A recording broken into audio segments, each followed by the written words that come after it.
कि आपके पिछले सेट तैयार होंगे। यानी अगर मैं बात करूं प्रैक्टिस सेट 1 और 2 आप लोग तैयार कर चुके होंगे और बहुत शानदार तरीके से हमेशा ऐसे ही पढ़ते रहेंगे।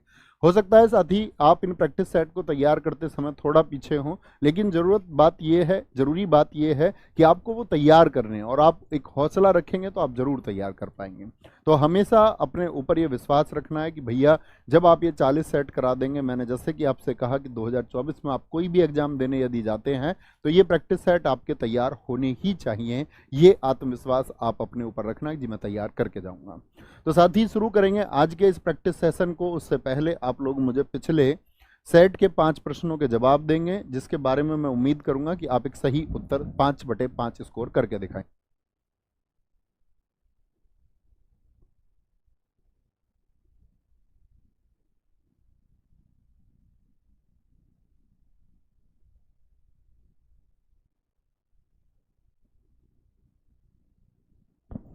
ठीक है साथी, एक बार उत्तर देंगे सारे दोस्त फटाफट से। हर्ष सैनी, नीता, सचिन राजपूत, दीपा, जगदीश, सुभू, अभिनय, शिव कुमार, एक्सेन, लोकेश, रोहित कुमार। देखते हैं कितने साथियों के 5 प्रश्न आएंगे ठीक। झावेरी बहनें किस आपका क्लासिकल डांस से जुड़ी हुई हैं? तो आपका आंसर आना चाहिए कि भैया झावेरी बहनें मणिपुरी से जुड़ी हुई हैं। किससे जुड़ी हुई हैं? मणिपुरी से जुड़ी हुई हैं, जिनके नाम है दर्शना, नैना, रंजना और सुवर्णा। संगीत नाटक अकादमी जो 1953 में साथी आपका स्टैब्लिश की गई थी, उसका हेडक्वार्टर कहाँ पर है? नई दिल्ली में है। कहाँ पर है हेडक्वार्टर? नई दिल्ली में इसका हेडक्वार्टर है। दूसरे एशियन गेम्स कहाँ हुए थे? मैंने आपको बताया सबसे पहले 1951 में एशियन गेम्स आपका नई दिल्ली में हुए और पहला शहर नई दिल्ली बना एशियन गेम्स को आयोजित करने वाला। उसके कितने वर्षों के बाद हुए दूसरे? तो 3 वर्षों के बाद हुए साथी। और 3 वर्षों के बाद 1954 में कहाँ हुए थे? फिलीपींस की राजधानी मनीला में हुए थे। कहाँ पर हुए थे? फिलीपींस की राजधानी मनीला में आयोजित हुए थे। न्यायिक पुनर्विलोकन, जिसको हम जुडिशियल रिव्यू कहते हैं, भारत ने किस देश के संविधान से लिया है? जुडिशियल रिव्यू, जिसको साथ ही हम पढ़ते हैं आर्टिकल 137, मैं आगे की कक्षाओं में आपको बताऊंगा। ये हमने लिया है यूएसए से। क्या बोलेंगे? यहीं से भैया हमने क्या लिया था? आपका सबसे महत्वपूर्ण आपका फंडामेंटल राइट्स, मौलिक अधिकार को हमने यहीं से लिया है। भारत का कुल क्षेत्रफल कितना है जो विश्व के क्षेत्रफल का 2.4% कवर करता है? तो आप बोलेंगे भैया भारत क्षेत्रफल में आपका 7वें नंबर पर आता है, 7th प्लेस है, और 32,87,263 किलोमीटर स्क्वायर वर्ग किलोमीटर इसका क्षेत्रफल है। तो उम्मीद करूंगा 5/5 स्कोर आपका आया होगा। साथ ही 4 स्कोर आता है तो ये मैं कहूंगा कि ठीक स्कोर नहीं है, मुझे स्कोर 5/5 चाहिए, क्योंकि ये वो प्रश्न है जो हम पढ़ चुके हैं, जो हम कर चुके हैं। तो हर छात्र जो इसको ज्वाइन करे तो वो स्कोर ये करके दिखाना है। आप अगर खुद पे ये बोलेंगे कि भैया मुझे तो कल 5/5 करना है, तो इसका मतलब है आप रिवीजन अच्छा करेंगे। तो साथ ही शुरू करते हैं आज के सेट को, जिसमें क्वेश्चन है पहला, निम्नलिखित में से किस राज्य में सत्रिया नृत्य शैली प्रसिद्ध है? सत्रिया डांस कहाँ का है आप लोगों को बताना है। सत्रिया शैली कहाँ की है? कल हमने बात की थी भारत में शास्त्रीय नृत्य कितने हैं दोस्त बताएं एक बार? 8 हैं भैया। अगर मैं बात करूं कितने हैं आपका, तो यहाँ पर आपका आंसर आएगा कि भैया असम, हिमाचल प्रदेश, पंजाब या फिर तमिलनाडु की। तो सत्रिया शैली का संबंध है आपका असम से। क्या सत्रिया हमेशा से क्लासिकल डांस था? नहीं भैया, ये जो सत्रिया क्लासिकल डांस बना हमारा, ये लिखेंगे 2000 में बना। कब बना? सन 2000 में ये शामिल हुआ, हमेशा से ये नहीं था। और इसके जो फाउंडर हैं, क्या बोलेंगे? इसके जो फाउंडर हैं यानी इसके जो संस्थापक हैं, उनका नाम है श्रीमत शंकर देव। क्या बोलेंगे? श्रीमत शंकर देव इसके साथी कौन है? वो इसके साथी फाउंडर हैं, आप लोगों को हमेशा बताना है, ठीक है। अगर मैं बात करूं असम के कुछ आपका लोक नृत्यों की जो फोक डांस हैं, क्या बोलेंगे? असम के कौन कौन से फोक डांस हैं जो एग्जाम में सबसे ज्यादा पूछे जाते हैं? तो फोक डांस में एक तो आता है साथी आपका बिहू। क्या बोलेंगे? एक तो भैया बिहू आ जाएगा हमारा, और मैं उम्मीद करूंगा आप लोग भी आंसर बताएंगे। एक तो असम का बिहू सबसे ज्यादा पूछा जाता है, और बिहू के साथ साथ में साथी और कौन कौन से होंगे हमारे? अगर मैं बात करूं बग रूम्बा डांस पूछा जाता है बहुत। बग रूम्बा डांस कहाँ का है साथी? और देवधनी डांस कहाँ का है? 3 अभी हमको याद करने हैं, क्रम से याद करेंगे। देखो, आज शाम जो बहू आई है उसके लिए एक रूम चाहिए कि नहीं भैया? शादी होती है तो घर पहले पहले ही सोच लेते हैं कि भैया एक कमरा अलग से सुरक्षित करना होगा। देवधनी, देवताओं की पूजा करवाते हैं उस पर नहीं, ताकि घर में धन ही धन आए। जी भैया, जो बहू आती है उस पर देवताओं की पूजा करवाते हैं, ठीक है। हिमाचल प्रदेश की अगर हम बात करते हैं साथी, नाटी और कायांग, क्या बोलेंगे, नाटी और कायांग। जो हिमा और आंचल हैं वो हमारी पूरी स्टैटिक जीके में शरारती हैं, क्या बोलेंगे, वो बहुत शरारती हैं। तो नाटे लोगों को देख करके, उनके अंगों को देख करके वो बड़ा मजाक बनाती हैं, क्या बनाती है, और मैं इनको हमेशा शरारती रखूंगा, याद रखना। पंजाब की अगर हम बात करते हैं साथी, पंजाब के कौन कौन से होंगे, एक तो भांगड़ा होगा, एक साथी आपका सम्मी डांस होगा, कौन सा, भांगड़ा और सम्मी डांस होगा, ठीक है। तमिलनाडु की अगर हम बात करते हैं, तमिलनाडु का साथी आपका, तमिलनाडु का भरतनाट्यम है। मिलन से याद रख लेना, भरत मिलन, क्या बोलोगे, भगवान श्री राम जी का आप जानते ही हैं, भरत मिलन होगा तमिलनाडु का। अच्छा साथी, अब आते हैं आपका 8 क्लासिकल डांस पर। 8 क्लासिकल डांस हमारे कौन कौन से हैं, तो अभी 2 का जिक्र तो आ ही गया, सत्रिया का और भरतनाट्यम का। मुझे बताओ आप, जो मणिपुरी डांस है ये किस स्टेट का है, मणिपुरी जो डांस है ये किस स्टेट का है, आप मुझे बताएं साथी। जो ओडिसी डांस है ये किस स्टेट का है। तीसरा आप मुझे बताओ साथी, कथकली, कथकली और साथी आपका मोहिनी अट्टम जो है, कथकली और मोहिनी अट्टम जो है साथी, ये किस राज्य के हैं, ये आपको बताना है।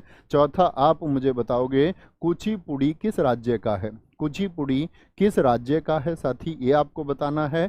एक आप बताएंगे कथक किस राज्य का है, क्या बोलेंगे, कथक किस राज्य का है। और एक साथी आपका कौन सा बच गया, एक तो हमने पढ़ लिया भरतनाट्यम तमिलनाडु, एक सत्रिया हो गया, 2 2 4 2 6 2 8 पूरे हो गए, कंप्लीट हो गए साथी। बताएंगे किस स्टेट से हैं, सत्रिया असम से, भरतनाट्यम तमिलनाडु से। तो मणिपुरी कहाँ का है दोस्त, भैया आपका मणिपुर का है, कहाँ का है, मणिपुर का है। ओडिसी कहाँ का है साथी, आपका ये भैया ओडिशा का है, ओडिशा का। कथकली, कली रूट वर्ड और अट्टम डबल टे किसकी पहचान बताए थे, बताएं फटाफट से। आप बोलेंगे भैया ये केरला की पहचान है, केरल का। कच्ची पूड़ी कौन खाएगा, अंधा आदमी खाएगा। तो आंध्र प्रदेश का, कहाँ का, आंध्र प्रदेश का है साथी आपका कुचिपुड़ी। कथक कहाँ का है, बोले भाई कथक कहाँ का है, जिसको कथक भी बोलते हैं, ये यूपी का है। अब क्वेश्चन बनेंगे दिशाओं से। एसएससी या कोई भी अन्य एग्जाम दिशाओं से क्वेश्चन कैसे पूछता है, आपसे पूछेगा कि जितने भी हमारे साथी, जितने भी साथी आपका, अगर मैं बात करूं, जितने भी अगर हम बात करते हैं, तो मुझे फटाफट से बताना कि किस दिशा से जुड़े हुए हैं। अगर आपसे ऐसा क्वेश्चन पूछे, जैसे मैं कथक की बात करूं, ये किस दिशा में है भारत में, तो आप बोलेंगे भैया कथक यहाँ पर होगा। यानी कौन सी दिशा हो गई कथक की, नॉर्थ हो गई। और अकेला है ये, एकमात्र है जो नॉर्थ से है, क्या बोलोगे, ओनली नॉर्थ। नॉर्थ का कौन सा है, अकेला है, वो कथक है। तो पूछे उत्तर भारत में कौन सा शास्त्रीय नृत्य परफॉर्म किया जाता है, तो कथक उत्तर आएगा। अच्छा, दक्षिण भारत के कितने हैं, देखो कथकली और मोहिनी अट्टम दोनों के दोनों किसके हो गए साथी, आपका केरला के हो गए, क्या बोलेंगे, दोनों के दोनों आपका केरल के हो गए दक्षिण में, जी भैया। कुचिपुड़ी आंध्र प्रदेश कहाँ का हो गया, साउथ का हो गया, क्या बोलेंगे यहाँ पर, आंध्र प्रदेश, ये भी साउथ का हो गया। तो साउथ के कितने हो गए, 3 हो गए। ओडिसी कहाँ का है साथी, ओडिसी आपका साउथ ईस्ट का है। यहाँ पर दिशा आएगी साउथ ईस्ट, किसके लिए, ओडिसी के लिए आएगी, किसका, ओडिसी का। पहले हम इसको साउथ में काउंट करते थे, लेकिन अभी आपका क्वेश्चन पूछा गया CHSL एग्जाम में, तो उसमें दिशा उन्होंने मानी कौन सी, दक्षिण पूर्वी। आज से पहले प्रश्न नहीं था, आज के बाद हम साउथ ईस्ट ही लिखेंगे। तो कितने हो गए, 2 2 4 और एक 5। और कौन सा बचा साथी, बताएंगे आपका, एक बच गया हमारा असम से, असम हो गया। तो असम किस दिशा में हो गया, बोलेंगे नॉर्थ ईस्ट में। मणिपुरी में आपसे पूछूं साथी, मणिपुरी भी किस में हो गया, नॉर्थ ईस्ट में हो गया। कहां पर हो गया, नॉर्थ ईस्ट में हो गया। और साउथ का एक बच गया साथी आपका, क्या बोलेंगे, तमिलनाडु का कौन, भरतनाट्यम। तमिलनाडु का कौन बच गया, भरतनाट्यम बच गया साथी। ये 8 हैं। तो मुझे बताओ साउथ से कितने हैं, साउथ से कितने हैं, तो साउथ से क्या कहेंगे, दक्षिण भारत के शास्त्रीय नृत्यों की संख्या कितनी है, 2 तो ये और एक साथी ये और एक आपका तमिलनाडु का। तो साउथ से हमारे 4 हैं। मैं पूछूं नॉर्थ से कितना, नॉर्थ से सिर्फ अकेला एक है। नॉर्थ ईस्ट उत्तर पूर्व भारत से कितने हैं, तो नॉर्थ ईस्ट के असम और मणिपुरी अर्थात 2 हैं। और साथ ही साउथ ईस्ट का कितना है, वो ओडिसी है, 1 है। तो ये संख्या भी पूछी जाती है। उम्मीद करूंगा आप कभी गलत नहीं करके आएंगे, कभी गलत नहीं करके आओगे। आगे आते हैं, मुंडारी नृत्य का संबंध किस भारतीय राज्य के आदिवासी समुदाय से है? मुंडारी कहां पर होता है? क्या बोलेंगे जी? मिजोरम, कर्नाटक, अरुणाचल प्रदेश या फिर झारखंड का है? तो बोलेंगे भैया मुंडारी नृत्य क्या है आपका, क्या बोलेंगे भैया, वो आपका झारखंड का है। कैसे बोलेंगे? आदमी झरने में जाएगा तो कैसे? मुंडी हिला हिला के नहाता है, मुंडी हिला हिला के, मुंडी हिला हिला के नहा रहा है झरने में। और झरना कहाँ का है ये साथी? फगुआ, गोवा का झरना है, फगुआ हो गया। और गोवा के झरने में क्या बोलेंगे? उसने भैया पाइका, कोई पैक लगा लिया, पता नहीं कोल्ड ड्रिंक का किस चीज का पैक लगा लिया उसने, और अब क्या है, वो झरने में फिर रहा है, फिर कल। अब उसे दुनिया का कुछ पता नहीं है, अब उसे दुनिया का कुछ पता नहीं है। कहाँ पर? मुंडी हिला रहा है झरने में। झरना कहाँ का है? झरना गोवा का है। गोवा के झरने में वो गया, वहां पर उसने भैया कुछ धारण कर लिया, और धारण करके क्या फिर रहा है अब, और कल का उसको कोई पता नहीं है, कल का उसको कोई पता नहीं है, फिर रहा है, कल का उसको कोई पता नहीं है। ठीक है। मिजोरम की साथी अगर हम बात करें, मिजोरम का बांस डांस याद रखेंगे, जोर से बांस मारा, क्या बोलेंगे? बांस नृत्य, बांस डांस कहाँ का है? ठीक है। कर्नाटक की अगर हम बात करें साथी, यक्षगान, क्या बोलेंगे? यक्षगान और भूता आराधना। आपसे कभी भी पूछे भूता आराधना और यक्षगान, कैसे याद करेंगे? नाटक कर रहा है यक्ष अपने ऊपर भूत आने का। क्या उन कर रहा है? नाटक। यक्ष नाम का एक लड़का है, नाटक कर रहा है कि उसके ऊपर भूत आ गए हैं, उसके ऊपर भूत आ चुके हैं। अरुणाचल प्रदेश की अगर हम बात करते हैं, आंचल कहती है अरुण से, चलो वॉच करते हैं, चलो वॉच करते हैं, किसी मेले वगैरह को बोल रही होगी। चालो और वांचो, चालो और वांचो ये कहाँ के हैं साथी? अरुणाचल प्रदेश के हैं। ठीक है। शंभू महाराज निम्नलिखित में से किस कथक घराने के प्रसिद्ध गुरु थे? शंभू महाराज, क्या बोलेंगे? कथक, अब समझ गए ना, कथक एक क्लासिकल डांस है, और ये कहाँ का है? उत्तर प्रदेश का है। तो शंभू महाराज कथक में साथी यूपी से बनेंगे, जयपुर तो हो नहीं सकता, रायगढ़ नहीं होगा, या तो बनारस या लखनऊ। तो महाराज जी देश में कितने हैं? बोलेंगे भैया महाराज जी तो देश में लाखों हैं, लाखों महाराज जी हैं देश में। क्या बोलेंगे? लाखों महाराज जी हैं। तो बिंदादीन महाराज भी किससे जुड़े हुए हैं?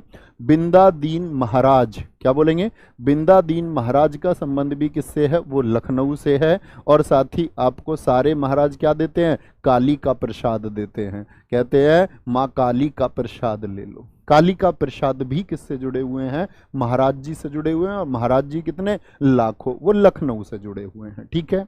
जयपुर घराना नहीं याद रखना, बनारस घराने के याद रख लेना, रुद्र शंकर मिश्र। क्या बोलेंगे? रुद्र शंकर मिश्र। रुद्र किसको कहते हैं बताएं? शिव जी को। रुद्र गुस्से को भी कहते हैं, गुस्से में रुद्र होके बोला बनारस, बनारस। और स्नेहा बजाज याद रख लेना, स्नेहा बजाज। रुद्र होके बोला कि मेरा बनारस, और उसमें मिश्री डालना, रुद्र मिश्र। रुद्र कह रहा है कि मिश्री डालना, किसमें? जो बनाओ रस। स्नेहा बजाज हो गई साथी। और साथ में आपका कमलिनी अस्थाना, क्या बोलेंगे? कमलिनी अस्थाना, क्या बोलेंगे? कमलिनी अस्थाना और नलिनी अस्थाना, ये भी बड़े नाम हैं। क्या बोलेंगे? दोनों क्या हैं? ये बहनें हैं। क्या बोलेंगे? ये दोनों बहनें हैं, ये भी याद रखना होगा। ओके, आगे आइए। उस्ताद सफात अहमद खान निम्नलिखित में से कौन से म्यूजिकल इंस्ट्रूमेंट से जुड़े हुए हैं? सफात खान बताइए। उस्ताद सफात अहमद खान किससे जुड़े हुए हैं? सारे दोस्तों का आंसर आना चाहिए, गजब तरीके से उत्तर आए। देखेंगे भैया तो किससे जुड़े हुए हैं? ये तबला से जुड़े हुए हैं। देखो जो सराफत है, सफात को याद रख लेना, सराफत खान है। कौन से खान है? सराफत खान। सराफत में बल होता है कि नहीं होता? जी भैया, सराफत में बहुत बल होता है। और किन किन चीजों में बल होता है? तो बोलेंगे भैया बल होता है किसमें? आपका जो किशन महाराज को पूजते हैं, किशन, कृष्ण जी में बल है कि नहीं है? जी भैया, जो इनके फॉलोवर्स है वो मानेंगे कि इनमें बल है। जाकिर हुसैन, जब जिक्र होता है हुस्न का तो सब लोगों में एकदम से बल आ जाता, नहीं आ जाता? नई ऊर्जा आएगी। जाकिर हुसैन हो गया। इसके बाद में साथी आपके आते हैं जो लोग अल्लाह को मानते हैं, अल्लाह रखा खान, वो मानेंगे कि बल है या नहीं है? जी भैया मानेंगे, अल्लाह रखा खान हो गए। और साथी तीनों लोक में बल होता है नहीं? तीन लोक, त्रिलोक गुरुटू, क्या बोलेंगे? त्रिलोक गुरुटू। इन सब का संबंध किससे है? इन सब का संबंध है तबला से। आंखें बंद करें, एक बार मेमोराइज करें। अल्लाह रखा खान मैंने आपको बताए, किशन महाराज मैंने आपको बताए, मैंने त्रिलोक गुरुटू आपको बताए, और जाकिर हुसैन बताए, और सफात खान कभी भूलने नहीं है। क्या बोलेंगे? सराफत से जीते हैं ये, तो इनमें बहुत बल है। रुद्र वीणा का एक नाम याद रखेंगे, अली खान। कौन? रुद्र वीणा से एक नाम आज याद रखेंगे, अली खान।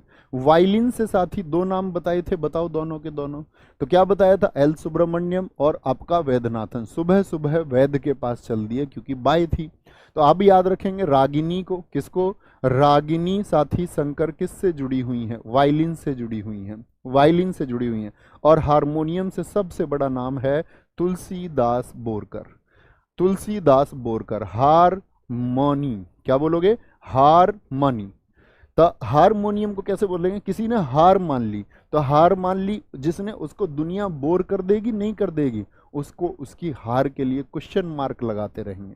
हार जो मान लेगा उसको तो भाई बोर कर दिया जाएगा, बोर कर दिया जाएगा, ठीक है, उसको बोर कर दिया जाएगा। आगे, दौल उत्सव निम्नलिखित में से किस राज्य में मनाया जाता है? दौल हम होली को कहते हैं साथी, किस राज्य में मनाया जाता है? तो क्या बोलेंगे? दौल उत्सव बिहार, असम, छत्तीसगढ़ या फिर महाराष्ट्र। क्या बोलेंगे जी? दौल उत्सव हमारा असम का है। और दौल उत्सव ये होली का अन्य नाम है। हमारे यहाँ तो भाई उसको होली ही कहते हैं, ये होली का अन्य नाम है। किसका? होली का अन्य नाम है। और असम में साथी मुझे बताएं और कौन कौन से फेस्टिवल मनाए जाते हैं? जैसे बिहू फेस्टिवल होता है यहाँ पर, बैसागु फेस्टिवल होता है। क्या बोलेंगे? बैसागु फेस्टिवल होता है, रोंगकर फेस्टिवल यहाँ पर होता है, रजनी गबरा यहाँ पर होता है, रजनी गबरा यहाँ पर होता है, हरनी गबरा यहाँ पर होता है। कौन सा? रजनी गबरा और हरनी गबरा। क्या बोलेंगे? रजनी गबरा और हरनी गबरा यहाँ पर होते हैं। ये क्या है? फेस्टिवल। तो मुझे बताओ कैसे याद करेंगे जी? ऐसे याद करना है। आज शाम जो बहू आई है ना, आज शाम जो बहू आई है वो बहुत बहस करती है, बहुत बहस करती है भाई, बहुत बहस करती है। और बहस करके कुछ कह दो तो फिर रोक कर दिखा देती है। फिर कैसे दिखा देती है? रो कर दिखा देती है। भाई बड़ी कलाकार बहू आई है यार, हम तो घबरा गए, हम तो घबरा गए, ऐसे बोलेंगे, हम तो घबरा गए। तो रजनी घबरा, घबरा कहीं भी आए तो घबरा गए। किससे घबरा गए? आज शाम जो बहू आई है, आज शाम जो बहू आई है। और उस बहू के पापा का क्या नाम है? अली ए लिगांग। क्या बोलोगे? अली ए लिगांग है, ठीक है। उसके पापा का नाम है अली। उसने अपने पापा को बुला लिया, पापा को बुला लिया तो पापा ने आके पूछा, भैया क्यों मेरी इस बेटी को तंग करते हो? तो उसने बोला जी चाय टाइम पे बना के नहीं देती। चाय महोत्सव अली ए लिगांग, अली ए लिगांग। क्या बोलेंगे भैया? ये चाय जो है टाइम पे बना के नहीं देती। और अली कौन है? अब्बू है, तो अब्बू वाची। क्या बोलेंगे? अम्बू वाची कहाँ का है साथी? अम्बू वाची फेस्टिवल भी यहीं का है। क्या बोलेंगे? अम्बू वाची फेस्टिवल भी यहीं का। उसने कहा लड़की ऐसा नहीं मानेगी, रिश्तेदार को, दामाद को परेशान करती है, तो उसने उसकी पिटाई कर दी, देहिंग पटकाई, उसकी देह पटकाई। फिर उसने देह पटकाई मतलब दे पटकाई, दे एक पटकी दे दी उसको, देहिंग पटकाई। बिहार की साथी अगर हम बात करें आपका, बिहार, बिहार में एक तो दोस्त छठ पूजा मत भूलना, फिर आगे मैं किसी दिन बताऊंगा छठ पूजा में 4 दिन क्या क्या पूजा होती है। एक बिहुला, तो बिहुला से बहुत लोग गलती कर देते, असम लिख देते हैं। तो याद रख लेना, बिहा करके बहुला, बिहा करके बहुला, ये ऐसे याद होगा। छत्तीसगढ़ का साथी आपका पोला और हरेला। क्या बोलेंगे? पोला और हरेला। मैं 2 फेस्टिवल हमेशा आपको याद कराता हूँ, सॉरी, पोला और हरेली, पोला और हरेली। हरेला कहाँ का है ये आपको बताना है। हरेला कहाँ का है? हरेला में आता है आ, और आ आता है उत्तराखंड में, आ आता है उत्तराखंड में। छत्तीसगढ़ में आता है ई, तो हरेली में ई, कभी कंफ्यूज नहीं होना आ और ई में। क्या बोलेंगे? हरेला उत्तराखंड और हरेली ई आया, छत्ती में ई आया तो छत्तीसगढ़ हम उसको लिखेंगे। महाराष्ट्र की साथी अगर हम बात करें तो यहाँ पर गुड़ी पड़वा आज याद कराएंगे। गुड़ी पड़वा ये न्यू ईयर ऑफ महाराष्ट्र है। क्या बोलेंगे? New year of Maharashtra, new year of Maharashtra. एक मैंने बताया था तमिलनाडु का आपको, तमिलनाडु का न्यू ईयर कौन सा मैंने आपको बताया था? तो आप कहेंगे भैया आपने बताया था हमको पुंथुडू। कौन सा बताया था? पुंथुडू बताया था। ऐसे कवर करते करते हम सारे न्यू ईयर कवर कर लेंगे। अब मैंने बताया कि होली का जो अन्य नाम है वो दौल उत्सव है, तो यहां से और क्वेश्चन बनते हैं। होली के अन्य नाम क्या लिखेंगे? होली के अन्य नाम। अच्छा मुझे बताओ, उत्तर भारत में जो होली मनाई जाती है वो किस दिन मनती है? तो होली बनेगी साथी आपका कौन से महीने में, ये बताना है आपको। फागुन माह, हिंदी कैलेंडर का फागुन माह की पूर्णिमा तिथि को मनाई जाती है। कैसे बोलेंगे? ऐसे याद करना। होली पे क्या हो जाता है? फाल्गुन लग गया पूर्ण रंग।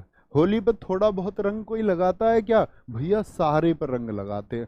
पूर्ण, कंप्लीट, पूर्ण रंग लगा दिया। लग से लगुन हो गया, लगुन लग गया, क्या पूरे पर होली में रंग, रंग लगता है भैया, याद रखेंगे। ठीक है। होली के अन्य नाम कौन कौन से अलग अलग स्टेट में? तो क्या बोलेंगे? फगुआ होली।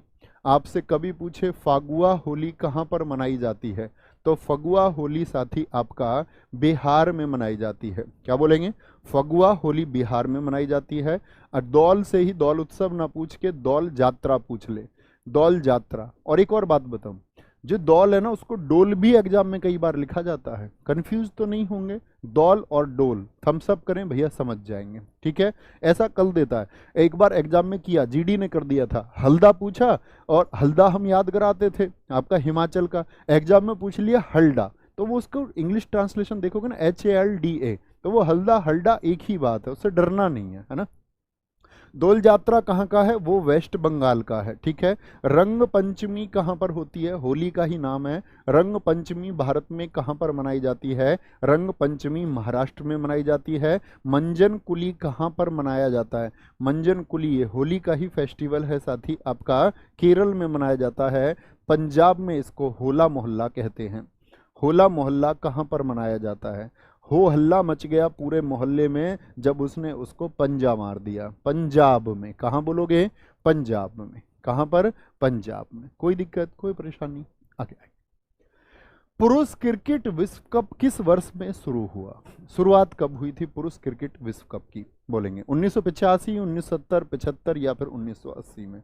जो आपका ओडीआई वर्ल्ड कप है, कौन सा है? ओडीआई वर्ल्ड कप है। पहला होता है भैया 1975 में और दूसरा हुआ 1979 में। दोनों किसने जीते हैं? वेस्ट इंडीज जीता है। कौन जीता है? वेस्ट इंडीज जीता, दोनों के दोनों। भारत ने अपना पहला कप जीता 1983 में और साथ ही 2011 में भारत जीता है। कौन बोलेंगे? अपना प्यारा देश भारत जीता 2011 और 1983 में। ठीक है। ऑस्ट्रेलिया कितनी बार जीता है बताएंगे? ऑस्ट्रेलिया ने इसको 6 बार जीता है। 6 बार जीत चुका ऑस्ट्रेलिया। 1987 में जीता था, 1999 में जीता था, 2003 में भी भारत को हराया था, 2007 में, 2015 में साथी और 2023 में। 2023 में मुझे बताओ पाकिस्तान ने कितनी बार जीता है? पाकिस्तान ने 1 बार जीता है 1992 में और साथ ही श्रीलंका ने कितनी बार जीता है? 1 बार जीता है 1996 में। तो भारत कितनी बार जीत चुका है? भारत 2 बार जीत चुका है। अच्छा एक क्वेश्चन पूछता हूं, मुझे बताना कि भारत फाइनल में कितनी बार बाहर हुआ है? विश्व कप जीतने से हम कितनी बार चूक गए? कितनी बार साथी बता सकते हैं? तो विश्व कप से हम साथी 2 बार चूके हैं, याद रख लेना। 2023 में क्या हुआ था? 2023 में कौन सा वर्ल्ड कप था? 13th वर्ल्ड कप था, 13वां वर्ल्ड कप था। और इसको जो जीता साथी वो किसने जीता? अभी हाल ही में ऑस्ट्रेलिया ने जीता। और इसमें रनर अप कौन रहा? उपविजेता कौन रहा? इसमें उपविजेता रहा अपना प्यारा देश भारत। यानी भारत जो रनर अप रहा है ना, भारत जो रनर अप रहा है वो रहा है 2 बार। क्या बोलेंगे? 2 बार हम चूके और दोनों बार ऑस्ट्रेलिया से, 2003 में और साथ ही फिर 20 वर्षों के बाद 2023 में। इस बार आपको याद होगा, पूरे देश की मेमोरी है, पूरे देश की मेमोरी है इससे जुड़ी हुई। मुझे बताओ 2027 में कहां पर होगा इसका आयोजन? क्रिकेट वर्ल्ड कप 2027 में पहली बार होने जा रहा है। कहां पर आपका साथी? जिम्बाब्वे। क्या बोलेंगे? जिम्बाब्वे में, दक्षिण अफ्रीका में, दक्षिण अफ्रीका में और साथ ही आपका नामीबिया में। नामीबिया, इन 3 देशों में पहली बार होने जा रहा है 2027 में। तो क्या बोलेंगे, क्रिकेट विश्व कप की शुरुआत कब हुई, 1975 में हुई थी, 1975। याद रहेगा। अरे थोड़ी ऊर्जा तो भेजा करो, बोलो भैया मजा आ जाएगा। ऐसे ऐसे ऐसे याद करते रहे ना तो हम सब कुछ कवर करेंगे साथी। भारत ने क्रिकेट में, और याद रखना इस बोर्ड पे जो लिख दिया ना पेन से, वो सब बहुत महत्वपूर्ण है, वो सब कभी ना कभी पूछा गया है, बहुत जरूरी है। भारत ने क्रिकेट में आईसीसी टी20 पुरुष विश्व कप कितनी बार जीता है। आईसीसी टी20 वर्ल्ड कप जो साथी अभी जिसके लिए टीम भी घोषित हुई, आप सबने देखा होगा, ठीक है। रिंकू सिंह को उसमें नहीं लिया गया तो बड़ी प्रतिक्रियाएं हुई कि रिंकू सिंह परफॉर्मेंस के बाद भी नहीं लिए गए। अजीत अगरकर ने कहा आपका कि हमारी एक सीमा है कि हम 15 ही खिलाड़ी ले सकते हैं। तो क्या बोलेंगे, टी20 वर्ल्ड कप भारत ने सिर्फ एक बार जीता है साथी। एक बार कब जीता बताएंगे, किस वर्ष में जीता। तो इसकी जो शुरुआत हुई टी20 वर्ल्ड कप की, वो शुरुआत हुई है 2007 में। 2007 में इसकी शुरुआत हुई है और 2007 में ही कौन, भारत जीता। क्या बोलेंगे, भारत ने इसको जीता था। और किसको हराया, 5 रन से हमने पाकिस्तान को हराया। क्या बोलेंगे, 5 रन से हमने पाकिस्तान को इसमें हराया था। यहां पर एक क्वेश्चन बनता है, एक बार हम इसमें उपविजेता रहे हैं, एक बार हम रनर अप रहे हैं, यानी चूक गए जीतने से, और वो किस वर्ष में साथी, ये बात है श्रीलंका के खिलाफ की। क्या बोलेंगे, एक बार रनर अप हम रहे श्रीलंका के खिलाफ। किसके खिलाफ रहे, श्रीलंका के खिलाफ रहे। किस वर्ष में रहे साथी, 2014 में रहे, ठीक है। क्या बोलेंगे, अच्छा यहां से क्वेश्चन ये भी बनेगा, भारत में टी20 वर्ल्ड कप का आयोजन कब हुआ था। भारत में टी20 जो वर्ल्ड कप है उसका आयोजन कब हुआ था।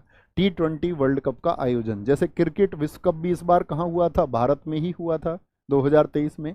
तो टी20 वर्ल्ड कप का आयोजन एक बार भारत में हुआ है और वो हुआ है 2016 में। क्या बोलेंगे, 2016 में हुआ है।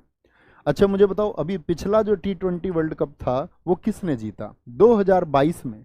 2022 में साथी टी20 जो वर्ल्ड कप था, टी20 वर्ल्ड कप वो किसने जीता था। तो क्या बोलेंगे, इंग्लैंड ने जीता था। और हराया किसको था, पाकिस्तान को हराया था, ठीक है, 2022 में। मुझे बताओ 2024 के वर्ल्ड कप जिसके लिए अभी टीम घोषित हुई, ये कहां पर होंगे। 2024 का जो वर्ल्ड कप है टी20 का, वो कहां पर होगा।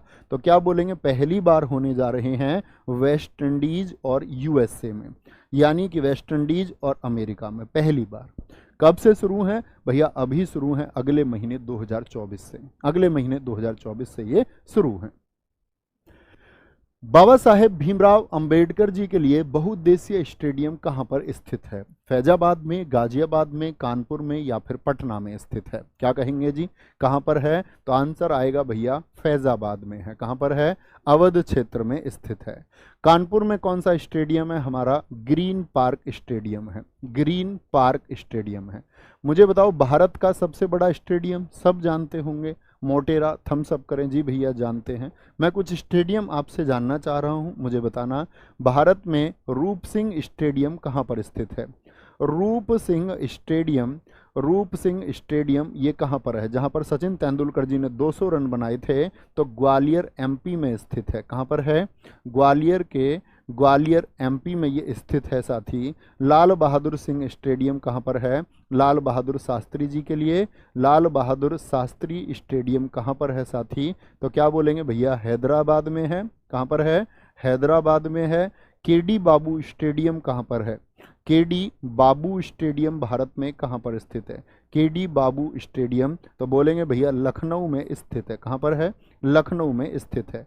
बाराबती स्टेडियम बताइए साथी, बाराबती स्टेडियम भारत में कहां पर स्थित है। बाराबती स्टेडियम ये भैया जी कटक में स्थित है, ओडिशा में। कहां पर, कटक ओडिशा में स्थित है बाराबती स्टेडियम। क्या बोलेंगे, बाराबती। कीनन स्टेडियम कहां पर है, कीनन स्टेडियम साथी आपका जमशेदपुर में है, झारखंड में। क्या बोलेंगे, सॉरी जमदेश लिख देता मैं अभी, जमशेदपुर। कोई भी गलती साथी अगर शब्द लिखते समय मुझसे होती है तो उसके लिए मैं एडवांस में सॉरी बोलता हूं आपसे। चेपक स्टेडियम मुझे साथी बताओ, चेपक स्टेडियम कहां पर है दोस्त आपका, चेन्नई में है। कहां पर, तमिलनाडु में।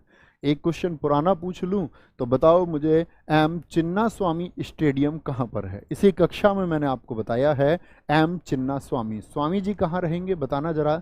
एम चिन्ना स्वामी स्टेडियम तो भैया बंगलौर में स्थित है। क्या बोलेंगे? बंगलौर में स्थित है।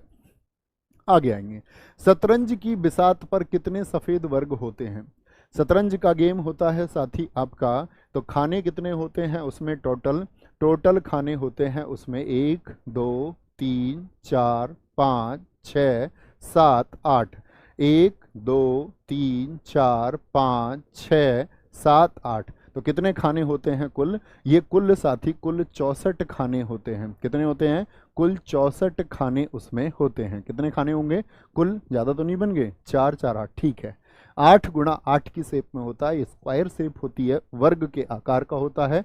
तो सफ़ेद वर्ग कितने होते हैं? 2 रंगों का होगा हमेशा, सफ़ेद और काला, और सफ़ेद रंग पूछ रहा है तो 32 कहेंगे। कुल खाने पूछता तो 64 कहते। कितने कलर के होते हैं हमेशा याद रख लेना, इसमें 2 रंग होते हैं, सफ़ेद और काला। क्या बोलेंगे?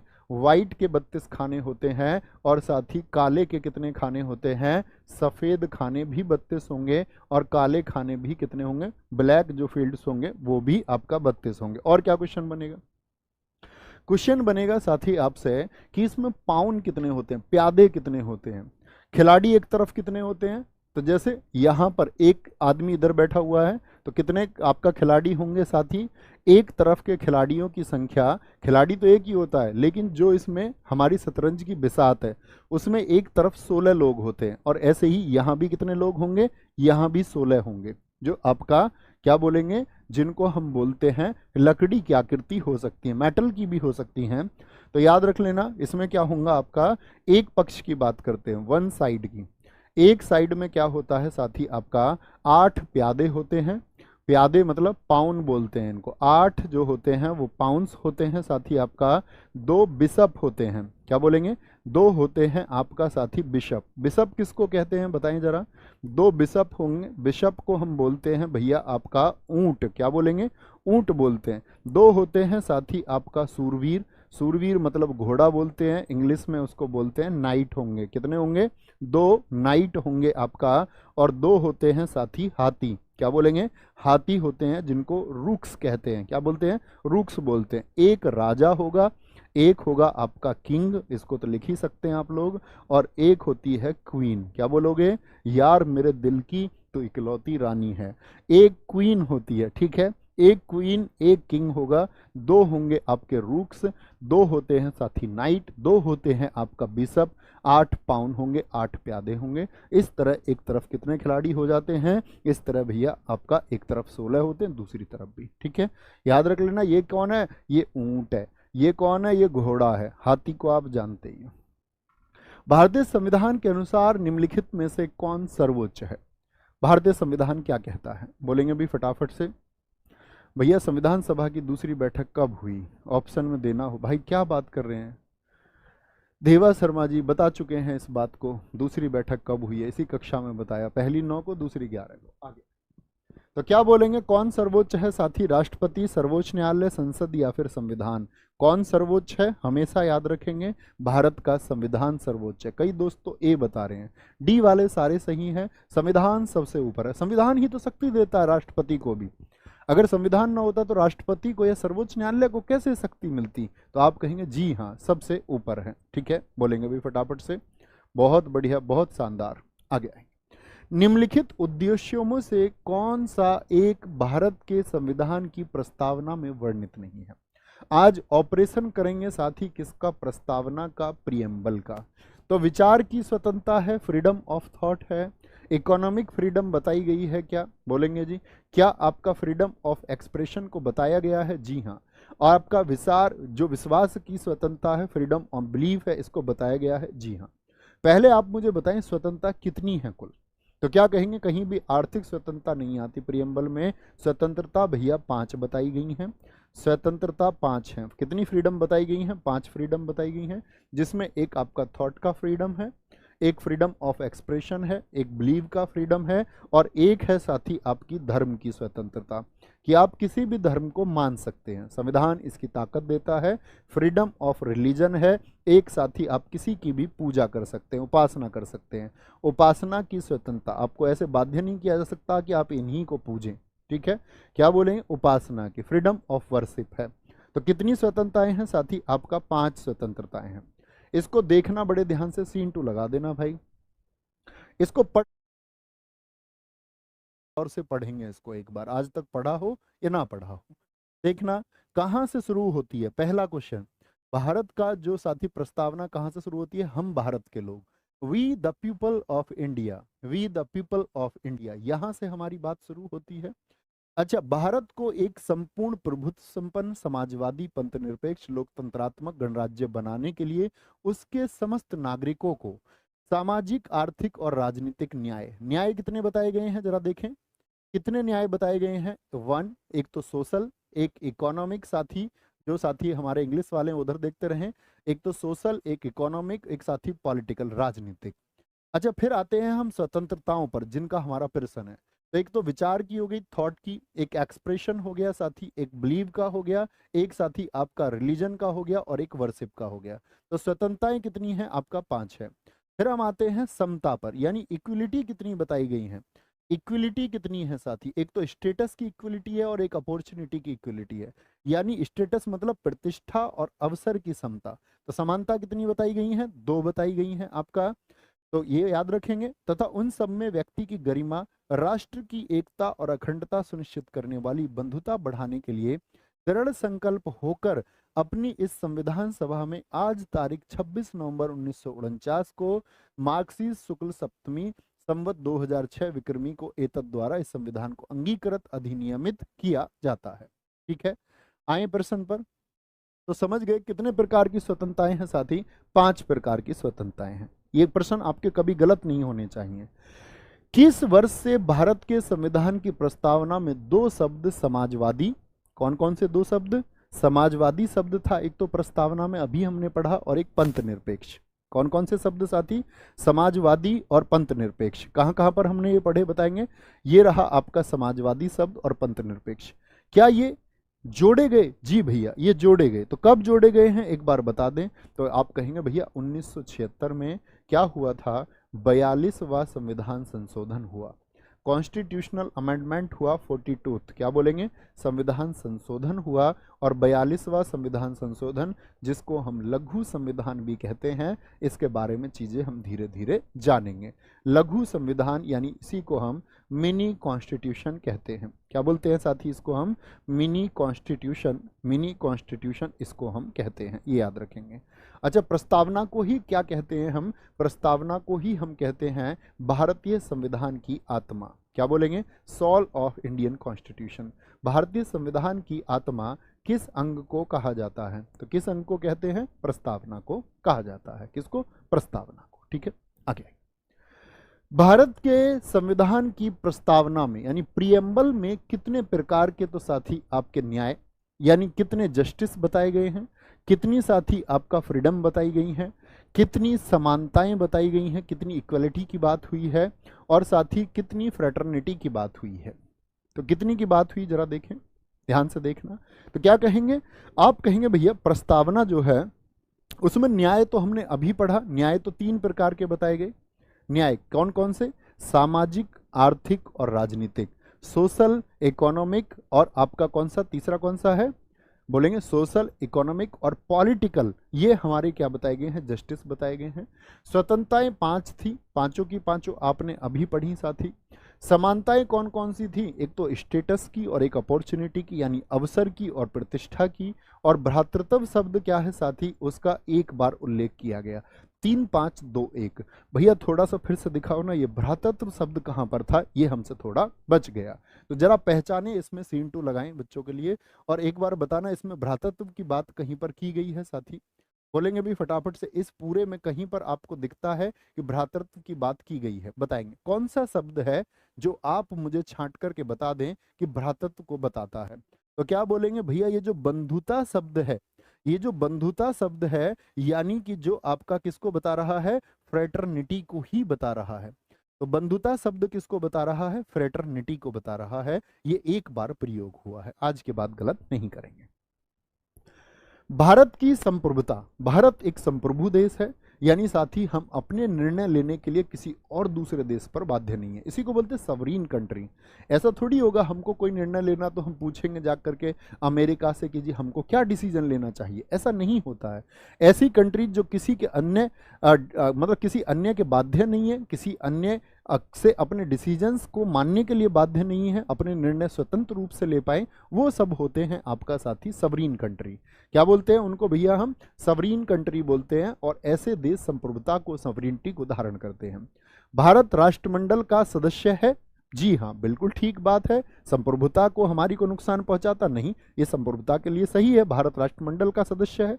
राष्ट्रमंडल की सदस्यता के कारण भारत की संप्रभुता कम हो जाती है? जी नहीं, राष्ट्रमंडल की सदस्यता धारण करने की वजह से भारत की संप्रभुता पर कोई भी साथी आपका नुकसान नहीं पहुंचता है। अच्छा, मैं आपसे पूछूं तो भारत राष्ट्रमंडल का सदस्य कब बना? यहां पर लिख लेते हैं, भारत कॉमनवेल्थ का सदस्य कब बना? बोलेंगे कॉमनवेल्थ बोले तो ये वो सारे देश हैं जिन पर कभी ब्रिटेन ने अपने उपनिवेश बनाए। भारत कॉमनवेल्थ का सदस्य कब बना साथी? तो भारत कॉमनवेल्थ का सदस्य बना 1949 में, 1949 में बना है। क्या बोलेंगे? 1949 में बना। ठीक है, तो क्या बोलेंगे संप्रभु के बारे में? कौन सा एक ठीक है? केवल एक ठीक है, केवल एक मेरे मित्र ठीक है। भारत के संदर्भ में निम्न में से कौन धर्मनिरपेक्ष, एक शब्द आता है अक्सर आप राजनीतिक बहसों में भी देखते होंगे, सेक्युलर। सेक्युलर होने का क्या मतलब होता है? एक बार बताएंगे सारे साथी, सेक्युलर होने का क्या मतलब है? फटाफट से बताएंगे। तो क्या बोलेंगे भैया? एक बार सारे दोस्त जो पोल आपके सामने इसमें आंसर कर देंगे, ताकि आपके कौन से एग्जाम की तैयारी करते हैं उससे क्या होता है कि कंटेंट में उसी तरह से फिर मदद होती है, उसी तरह से चीजें फिर डिजाइन की जा सकती हैं। तो जरूर एक बार इस पोल में सारे दोस्त आंसर करेंगे। 1 सेकंड आपको लगेगी शायद, सिर्फ चीजें सही रहेंगी। बोलेंगे जी।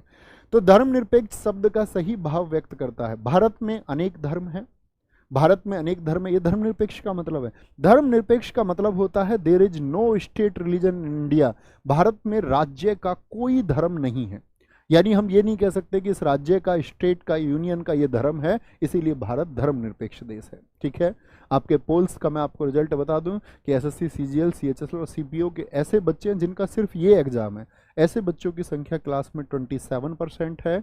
जीडी की तैयारी करने वाले बच्चे क्लास में 14% है, क्योंकि वो तब जागेंगे जब उनका जीडी का एग्जाम आ जाएगा।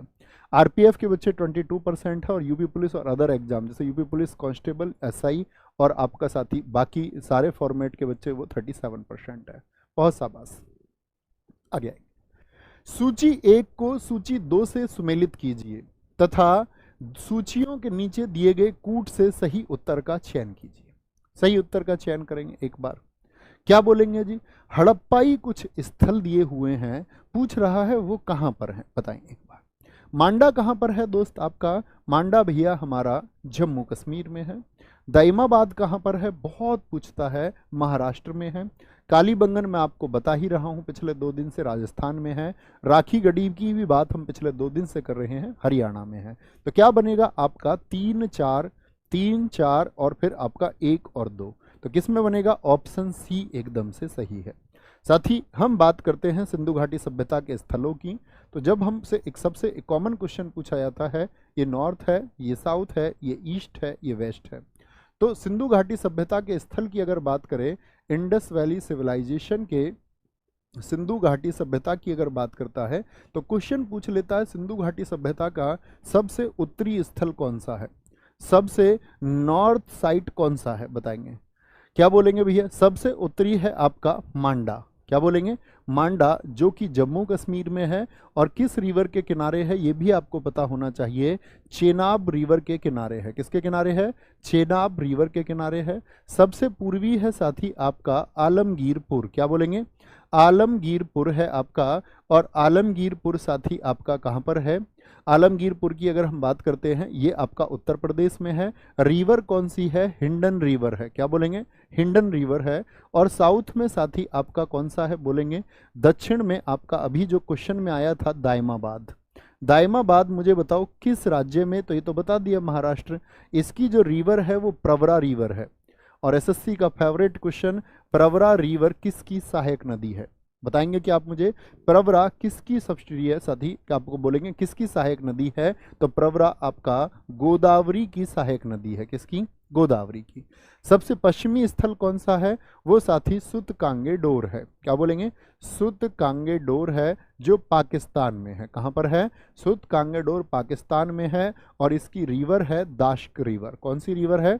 दाश्क रिवर के किनारे ये है। तो इन चारों को आपको कभी नहीं भूलना। एक आहाड़ स्थल याद रखना साथी। आहाड़ कहाँ पर है आपका? वो राजस्थान में है। और एक वीर भानपुर कहाँ पर है? वीर भानपुर साइट कहाँ पर है? तो वीर भानपुर आपका वाराणसी में है। वाराणसी बोले तो उत्तर प्रदेश में है दोस्त। कहाँ पर है? उत्तर प्रदेश में है। ठीक है, उत्तर प्रदेश में है। आगे आएंगे।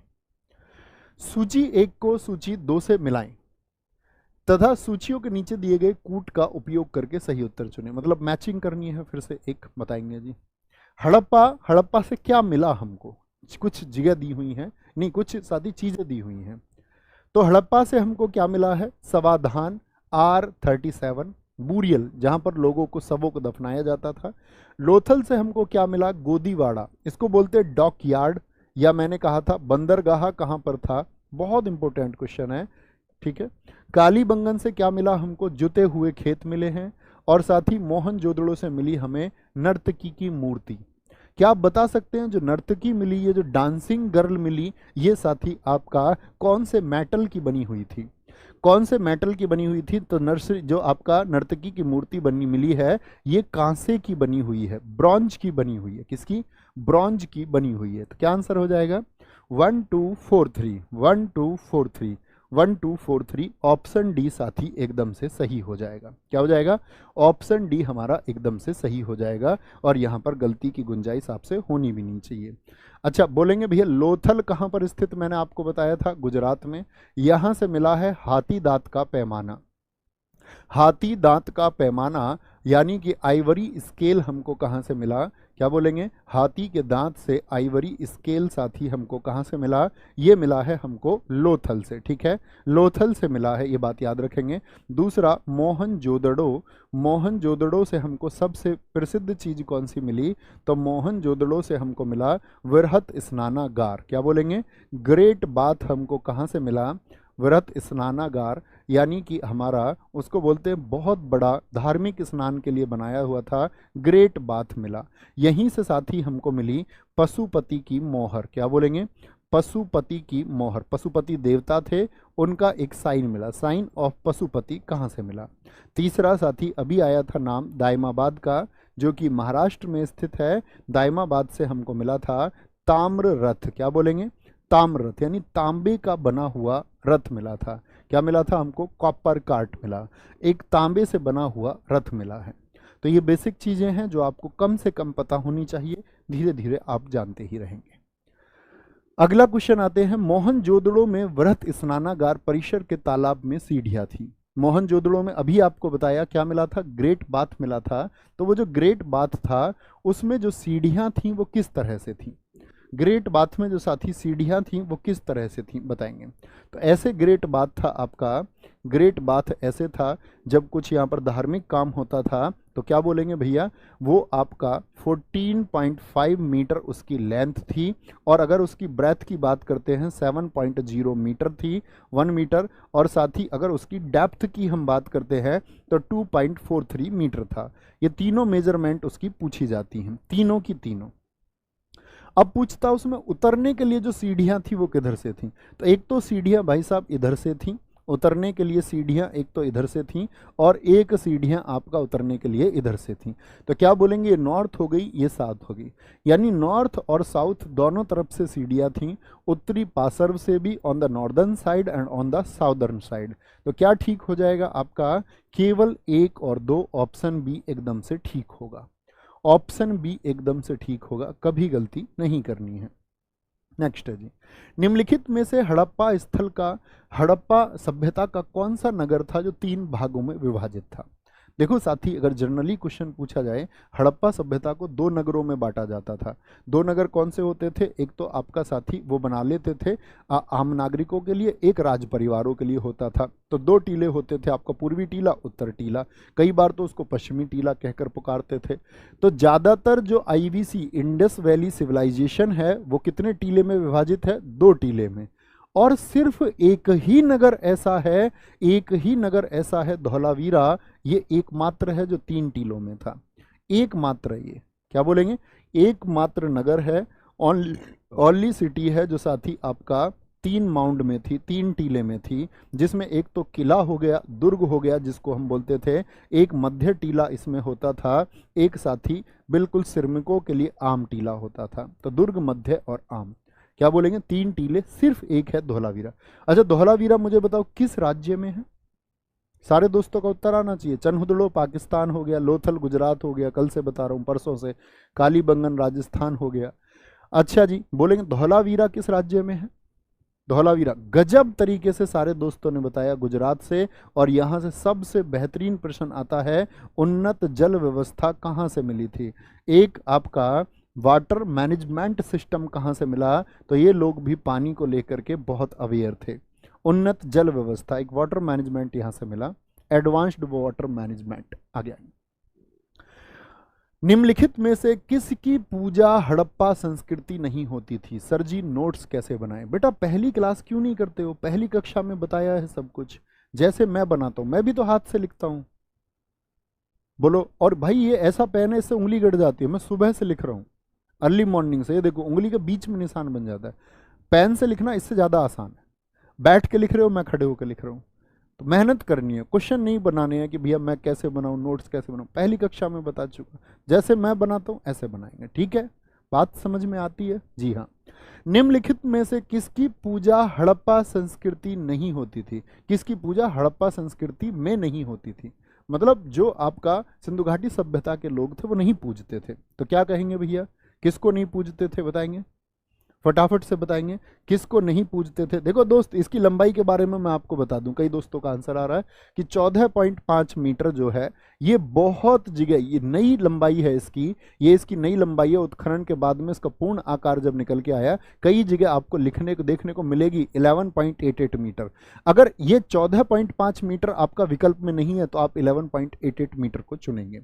अच्छा भैया दोनों मौजूद हैं, तो सबसे ज्यादा जो रिटर्न में एविडेंस है वो 11.88 के हैं, सबसे ज्यादा लिखा मिलेगा, ठीक है? नोट कर लेना, जरूर नोट करना। तो क्या बोलेंगे, भगवान शिव जी की पूजा होती थी, मातृ देवी की पूजा होती थी, बोलेंगे पीपल की, इन सब की पूजा होती थी। साथी विष्णु भगवान का कोई उल्लेख नहीं है, ये तो आर्य काल में आए, वैदिक काल में आए ये। और मातृ देवी का, इनका जो सबसे होली प्लेस बताया है, इनका स्थान सर्वश्रेष्ठ है। क्या बोलेंगे, इनका स्थान सर्वश्रेष्ठ बताया। पशुपति और मातृ देवी क्या बोलते थे, एक उर्वरता की देवी के नाम से इनकी पूजा होती थी। डोडा बेटा चोटी निम्नलिखित में से कौन सी पहाड़ी श्रृंखला पर मौजूद है? डोडा बेटा बताएंगे, कार्डोमम पहाड़ियों पर स्थित है, अन्नामलाई की पहाड़ियों पर स्थित है, नल्लामाला की पहाड़ियों पर है, या नीलगिरी की पहाड़ियों पर है? तो डोडा बेटा की साथी जब कभी भी बात आए तो हम कहेंगे वो नीलगिरी की पहाड़ियों पर स्थित है। नीलगिरी की पहाड़ियाँ कहाँ पर हैं जी आपका? तो हम कहेंगे भैया ये तमिलनाडु में स्थित है। कहाँ पर? तमिलनाडु में। अच्छा, फिर हम बात करते हैं आपका डोडा बेट्टा की ऊंचाई कितनी है? सारे दोस्त बोलेंगे डोडा बेट्टा की जो ऊंचाई है, ये साथी इसकी डिजिट्स आपको पता होनी चाहिए, 2637 मीटर है, बहुत इंपॉर्टेंट है। और ये नीलगिरी की सबसे ऊंची चोटी है। क्या बोलोगे? ये नीलगिरी पहाड़ियों की सबसे ऊंची चोटी है। क्या बोलेंगे? सबसे ऊंची चोटी है आपका, सबसे हाईएस्ट पीक है। ऐसे ही साथी कार्डमम की पहाड़ियां कहाँ पर हैं? ये पड़ती हैं आपका कहाँ पर? केरला, और थोड़ा सा हिस्सा इनका पड़ता है तमिलनाडु में भी। कहाँ पर? केरल और तमिलनाडु में। अन्नामलाई की पहाड़ियाँ बहुत इंपॉर्टेंट है। अन्नामलाई की पहाड़ियाँ याद रख लेना, ये पश्चिमी घाट यानी कि कहाँ पर हैं? वेस्टर्न घाट में है साथी। और वेस्टर्न घाट की, ये पश्चिमी घाट की सबसे ऊंची चोटी है। पश्चिमी घाट की क्या है, ये सबसे सबसे ऊंची चोटी है, सबसे ऊंची चोटी है। और आपका क्या बोलेंगे यहाँ पर, अन्नामलाई से। तो अन्नामलाई जो यहाँ पर नाम पड़ता है अन्नामला पहाड़ियों में, वो पीक कौन सी है, वो अनाईमुडी है। तो इसके लिए क्वेश्चन बनता है, अनामुडी भी बोल देते हैं कई बार और अनाईमुडी भी। अनाईमुडी वो कहाँ पर है, आपका अन्नामलाई में। अनाईमुडी कितनी ऊंचाई है इनकी, तो 2695 मीटर है। तो कभी भी पूछे आपसे पश्चिमी घाट की सबसे ऊंची चोटी, या पूछ ले अन्नामलाई पहाड़ियाँ कहाँ पर है आपका, या पूछ ले अनाईमुडी चोटी कहाँ पर स्थित है, और साथ ही या पूछ ले आपसे प्रायद्वीप भारत की सबसे ऊंची चोटी कौन सी है। यानी साउथ इंडिया भी पूछ ले आपसे दक्षिण भारत की सबसे ऊंची चोटी कौन सी है। प्रायद्वीप तो समझते हैं, प्रायद्वीप भारत से हमारा मतलब होता है हमेशा क्या बोलेंगे, वह भारत जो जल से घिरा हुआ है, उस एरिया को हम बोलते हैं प्रायद्वीप भारत। मुझे बताएंगे दक्षिण भारत की, या सबसे पहले बताओ दक्षिण भारत की, दूसरी भी छोड़ो, पहले बताओ पूर्वी घाट समझते हैं ना, यस और नो। ये वाला हिस्सा कौन सा, अरब सागर वाला, ये पश्चिमी घाट है, वेस्टर्न घाट है, ये ईस्टर्न घाट है, यानी कि यहां से लेकर के बंगाल तक। इधर बंगाल की खाड़ी वाला जो है, बंगाल की खाड़ी वाला, इधर कौन है, अरेबियन सी है, अरब सागर है, ठीक है, अरब सागर है। मुझे बताओ पूर्वी घाट की सबसे ऊंची चोटी कौन सी होगी, पूर्वी घाट की सबसे ऊंची चोटी कौन सी होगी। अभी एनसीईआरटी में भी ये नहीं बदला है, सबसे ऊंची चोटी क्या बोलेंगे, दो विकल्प इसके बनेंगे साथी आपका।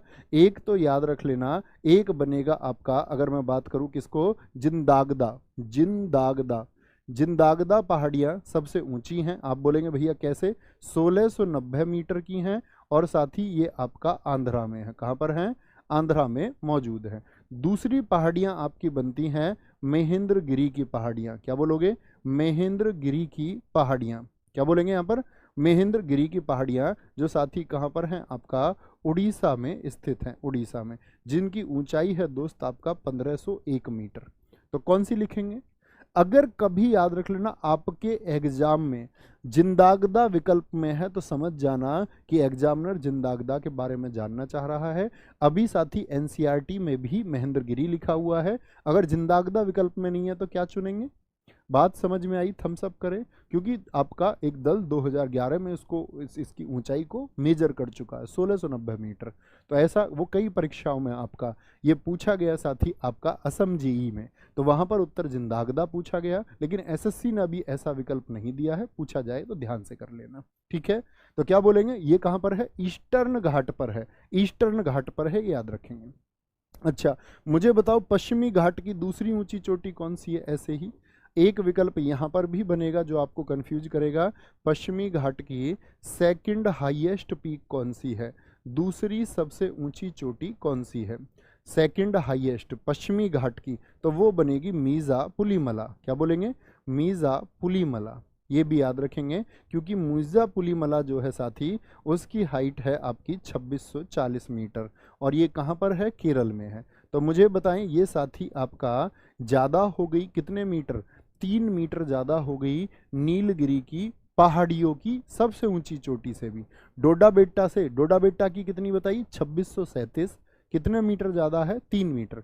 तो कभी डोडा बेट्टा के साथ में ये विकल्प मिले, अभी मिलता नहीं है एग्जाम में, एनसीईआरटी की भी किताबों में अभी उसमें क्या है, चेंजेस नहीं हुए हैं, तो वो बचते हैं एग्जामिनर। लेकिन एग्जामिनर शामिल कर रहा है तो क्या बोलेंगे भैया, डोडा बेट्टा से ऊंची सेकंड हो जाएगी मीज़ा पुलीमला। पूछे मीज़ा पुलीमला कहाँ पर है, केरल के इडुक्की जिले में है, क्या बोलेंगे, ये सेकंड लार्जेस्ट फिर होगी। ऑप्शन हुआ, नहीं होगा तो कोई दिक्कत ही नहीं है, फिर तो डोडा बेट्टा हम चुनेंगे ही, कोई दिक्कत ही नहीं है।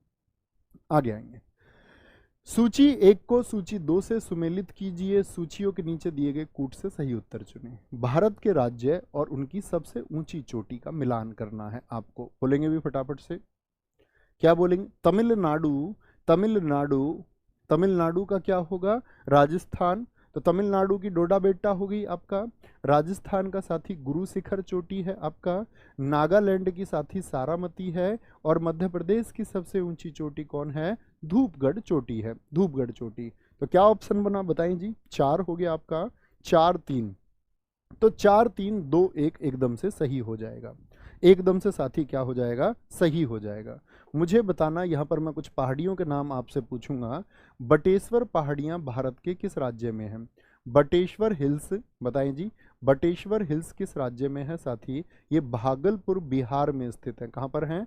भागलपुर बिहार में स्थित हैं। मैं आपसे पूछूं साथी, बेल्लारी की पहाड़ियाँ, बेल्लारी तो माइंस भी हैं, बेल्लारी की हिल्स कहाँ पर हैं? तो क्या बोलेंगे भैया? कर्नाटका में है। कहाँ पर है?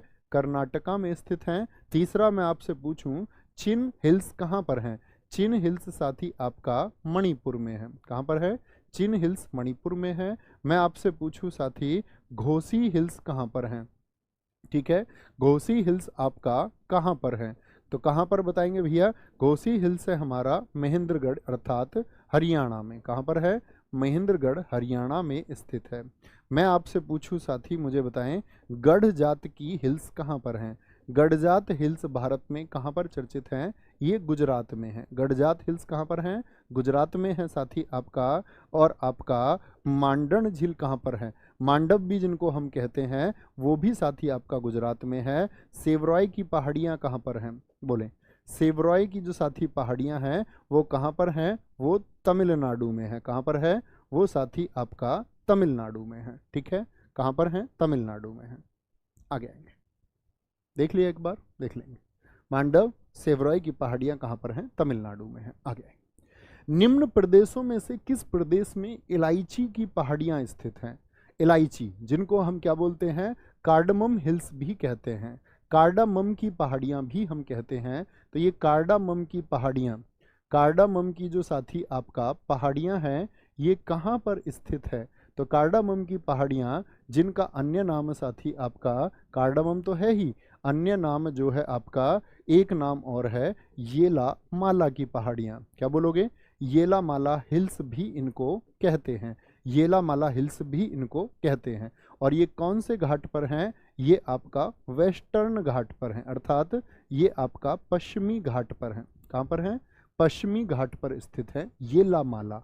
येला माला तो कहाँ बोलेंगे? तमिलनाडु, कर्नाटक, केरल और आंध्र प्रदेश होगा। तो सबसे ज़्यादा भाग इनका चूंकि केरल में है तो कुछ भाग कहाँ पर? तमिलनाडु में भी, लेकिन ज़्यादा भाग केरल में है। तो किसका चुनाव करेंगे भैया? केरल का चुनाव करेंगे। सूची 1 को सूची 2 से मिलाना है। यहाँ पर कुछ पहाड़ियाँ लिखी हुई हैं। गारो पहाड़ी कहाँ पर है? मिरी पहाड़ी कहाँ पर है? कोलीमलाई पहाड़ी कहाँ पर है? और डालमा कहाँ पर है? बोलेंगे जी, डालमा कहाँ पर है? तो क्या कहेंगे? गारो की पहाड़ियाँ कहाँ पर हैं साथी आपका? गारो खासी और आपका जयंतिया, ये कहाँ की हैं? ये आपका मेघालय की पहाड़ियाँ हैं। मिरी कहाँ की पहाड़ियाँ हैं साथी बताएंगे? मिरी कहाँ की पहाड़ियाँ हैं? ये अरुणाचल प्रदेश की हैं। ठीक है, मिसमी की भी है वहाँ पर। कोली मलाई की पहाड़ियाँ कहाँ पर हैं साथी? मलाई रूट वर्ड तो क्या बोलेंगे? मलाई तो ज़्यादातर तमिलनाडु होगा। मिल, मल, मिल, न, याद रख लेना। डलमा का क्या होगा? आपका झारखंड होगा। मैले, मैले, तमिल, तमिल, तमिल, ये याद रखेंगे। डलमा कहाँ की हैं? झारखंड की है। तो क्या बनेगा साथी आपका? 1 3 2 4 बन जाएगा। 1 3 2 4 हमारा बन जाएगा। आगे आएगा। पटकाई की पहाड़ियां भारत को अलग करती हैं। किससे अलग करती हैं? अभी गारो खासिया है, ये भी मुझे बताना था आपको, अभी बताता हूँ। पटकाई की पहाड़ियां भारत और किसके बीच में बॉर्डर बनाती हैं? भारत और म्यांमार। अर्थात पटकाई की जो पहाड़ियां हैं साथी, भारत के इस हिस्से में कुछ इस तरह से फैली हुई हैं और इधर क्या है? म्यांमार है। तो ये जो बॉर्डर बनाती हैं, क्या बनाती हैं? बॉर्डर बनाती हैं। और पटकाई की पहाड़ियों से ही जुड़ी हुई एक रेंज आती है बुम। क्या बोलोगे? एक बुम पहाड़ी आती हैं, एक खासी पहाड़ी आती हैं, एक गारो पहाड़ी आती हैं, एक साथी आपका जयंतियाँ पहाड़ी आती हैं। क्या आती हैं? जयंतियाँ पहाड़ी आती हैं। मुझे बताओ, गारो, खासी और जयंतियाँ ये पहाड़ी कहाँ पर हैं? तो क्या बोलेंगे भैया? ये मेघालय में है। क्या बोलोगे? मेघालय में ये मौजूद हैं। अच्छा, इन पहाड़ियों की खासियत क्या है? क्यों ये चर्चित है? तो आप कहेंगे भैया सबसे ज़्यादा बारिश इन्हीं पहाड़ियों में होती है। मुझे बताओ, इन तीनों में से सबसे ज़्यादा बारिश किस में होती है? क्या बोलेंगे? मेघालय में क्या है भैया? एक मासिन राम जगह है। मासिन राम में क्या होती है? सबसे ज़्यादा वर्षा का स्थल है। सबसे ज़्यादा रेन यहीं पर मौजूद है, सबसे ज़्यादा बारिश यहीं पर होती है, सबसे ज़्यादा वर्षा। मुझे बताएं कितने सेंटीमीटर वर्षा यहाँ पर होती है? अगर मैं एमएम में बात करूँ, 11,872 एमएम वर्षा यहाँ पर होती है। ठीक है, यहाँ पर होती है। मासिन राम कहाँ पर स्थित है? मेघालय में स्थित है। मेघालय में स्थित है। बहुत बढ़िया जी, बहुत शानदार बोलेंगे, बहुत बढ़िया जी। 11,000 11,000 11,000 बहुत सारे बच्चों ने लिखा। तो गारो लिख रहे हैं कुछ साथी हमारे लिख रहे हैं, लिखेंगे सबसे ज़्यादा कहाँ पर होती है। एक भाई लिख रहा है जय महाकाल। मेरे दोस्त उत्तर दिले भाई, उत्तर दिले। महाकाल भी कृपा उन पर करते हैं जो अध्ययन करते हैं, जो मेहनत करते हैं, नहीं तो फिर कक्षा में मत आते अगर ऐसे ही भला हो रहा था तो। ईश्वर खासी खासी खासी, बहुत शानदार। सबसे ज़्यादा वर्षा इन तीनों को ऑप्शन में देता है भाई, तो सबसे ज़्यादा वर्षा खासी में होती है, खासी पहाड़ियाँ मेघालय में। आ गया। भारत में वर्तमान में राष्ट्रीय आय जिसको हम नेशनल इनकम कहते हैं, तो नेशनल इनकम जो हम काउंट करते हैं उसके लिए बेस ईयर कितना है, यानी कि आधार वर्ष क्या है। आधार वर्ष क्या है, तो 2004-05 को आधार वर्ष मानते हैं, 21-22 को, 11-12 को, 2017-18 को। तो बोलेंगे 11-12 को आधार वर्ष माना जाता है। और गणना जो होगी वो केवल और केवल चालू कीमत पर होगी, केवल आपका चालू कीमत पर, करंट प्राइस पर होती है। क्या बोलेंगे, किस पर होगी कैलकुलेशन, आपका करंट प्राइस पर होगी। ये बात आपको पता होनी चाहिए। जो हमारा सेंट्रल स्टेटिस्टिकल ऑर्गेनाइजेशन है उसने 2015 में घोषित किया था आधार वर्ष। 2015 में उसने क्या कर दिया साथी, आपका अनाउंस कर दिया। और इससे पहले आधार वर्ष क्या था, तो 2004-05 को किया था। क्या बोलेंगे, 2004-05 को उन लोगों ने क्या कर दिया, 2004-05 को उन्होंने चेंज कर दिया। ठीक है, इससे पहले आधार वर्ष क्या था। आपसे पूछे नेशनल इनकम की कैलकुलेशन के लिए 2011-12 से पहले आधार वर्ष क्या था, तो आप कहेंगे 4-5 था साथी। मुझे बताओ सबसे पहले नेशनल इनकम किसने बताई थी। सबसे पहले साथी आपका नेशनल इनकम किसने बताई। नेशनल इनकम को एनआई लिख दूं, जी हाँ। तो क्या बोलेंगे, नेशनल इनकम 1867-68 में जो पहला प्रयास किया गया वो दादा भाई नारोजी के द्वारा किया गया। क्या बोलेंगे, दादा भाई नारोजी, जिनको हम क्या बोलते थे, grand old man of India. क्या बोलते हैं दादा भाई नारोजी को, grand old man of India. Hindi में क्या बोलते हैं, हिंदी में बोलते हैं वयोवृद्ध पुरुष। इनकी बुक बताएंगे कौन सी किताब में इन्होंने बताया था, आप इकोनॉमिक्स में पढ़ते होंगे। वयोवृद्ध पुरुष इनको कहा गया। और इनकी किताब का नाम मैं आपसे जानना चाहूँगा, ठीक है, इनकी किताब का।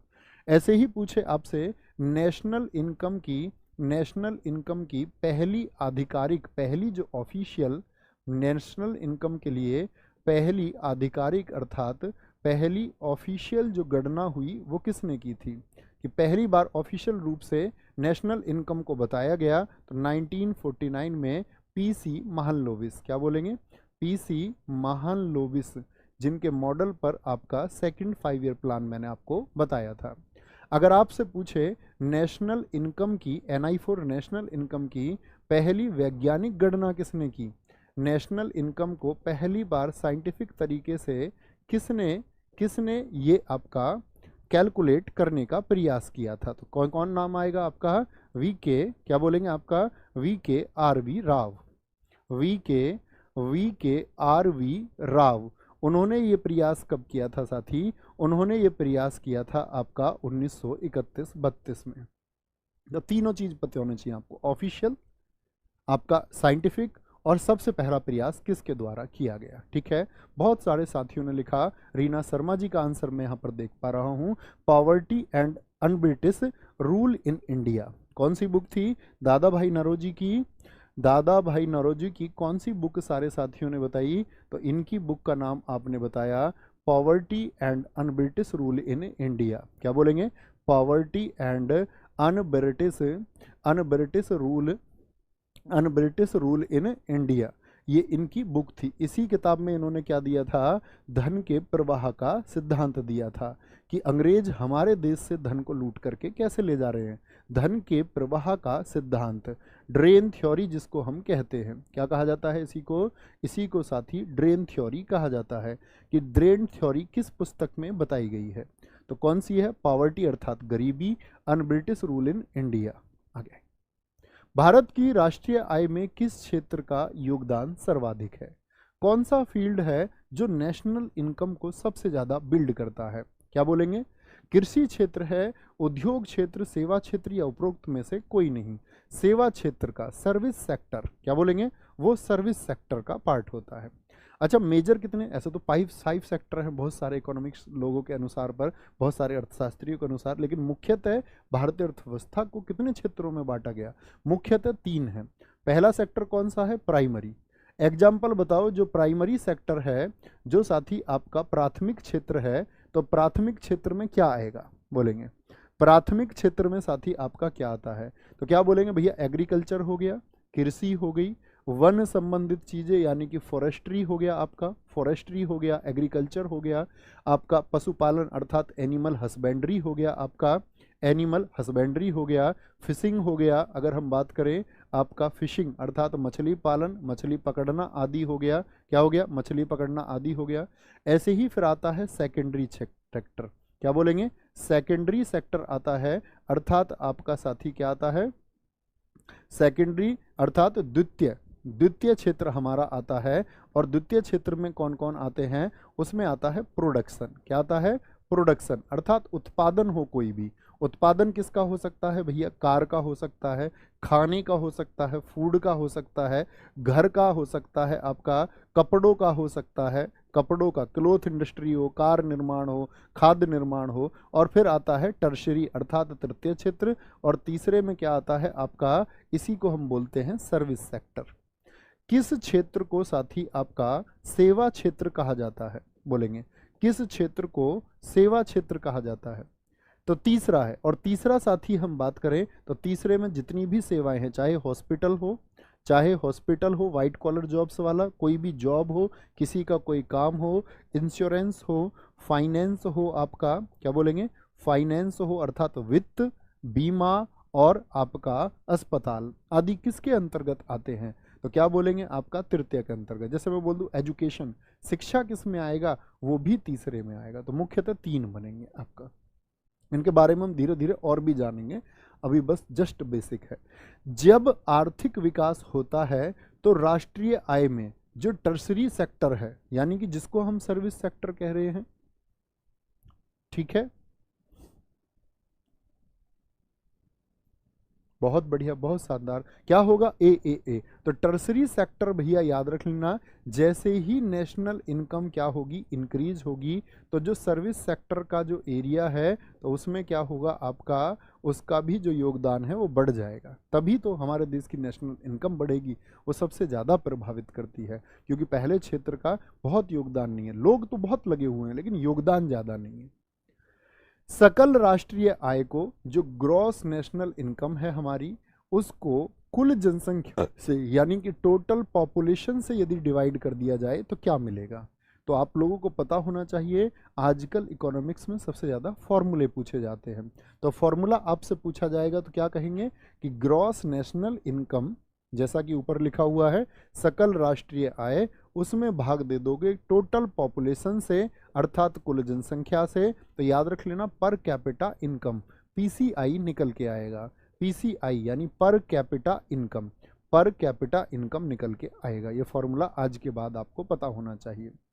क्या बोलेंगे, ग्रॉस नेशनल इनकम जो ऑल ओवर है, उसमें कितने लोग हमारे देश में है भाग देंगे तो एक व्यक्ति की आय निकलेगी। जैसे कि मैं आपसे कहूं, यहां पर समझ सकते हैं आप कि अगर मैं आपसे कहूं आपके घर में 100 रुपए की टोटल ग्रॉस कमाई होती है और आपके घर में 5 लोग हैं, तो प्रति व्यक्ति आय कितनी होगी, तो सीधी सी बात है 20 होगी। क्या बोलेंगे भैया, प्रति व्यक्ति आय कितनी होगी, वो 20 होगी। निम्नलिखित में से किसे 1500 डिग्री सेंटीग्रेड से अधिक तापमापन हेतु प्रयोग में लाया जा सकता है, किसे प्रयोग में लाया जा सकता है। तो चिकित्सा संबंधी थर्मामीटर ये प्रयोग में आ जाएगा भैया, नहीं, ये तो 37 डिग्री से 42 डिग्री तक मेजर करता है। ठीक है भाई, जो तापमापी है वो 42 डिग्री तक ही तो बताएगा आपका, फ़ारेनहाइट में कितना 108 तक बता देता है, 108 तक। तो ये तो आपका 1500 डिग्री से ज़्यादा के लिए नहीं है। ताप वैद्युत युग्म जो थर्मोकपल होता है, थर्मोकपल साथी आपका थोड़ा ज़्यादा टेम्परेचर माप देता है, ये 200 डिग्री से लेकर के 800 डिग्री तक का टेम्परेचर नाप देता है। प्लेटिनम होगा साथी, प्लेटिनम और थोड़ा नापता है आपका 800 से लेकर के 1200 डिग्री सेल्सियस तक के टेम्परेचर को मापता है, लेकिन पायरोमीटर 1500 डिग्री सेल्सियस से ज़्यादा के टेम्परेचर के लिए यूज होता है। निम्नलिखित में से कौन सा है जो वेक्टर परिणाम है, वेक्टर सॉरी परिणाम बोलो, वेक्टर परिमाण है, क्या बोलेंगे, क्वांटिटी है। परिमाण का मतलब होता है क्वांटिटी, और जो परिणाम शब्द अभी मेरे मुंह से निकला उसको हम बोलते हैं रिजल्ट, यानी कि नतीजा। तो वेक्टर का अर्थ होता है सदिश, और सदिश राशियां कौन सी होती हैं साथी, वेक्टर क्वांटिटी कौन सी होती हैं, सदिश होती हैं, जिनमें साथी क्या होता है, यानी कि दिशा तो होगी और दिशा के साथ में क्या होगा, आपका परिमाण भी होगा। क्या होगा, दिशा के साथ में आपका परिमाण भी होगा।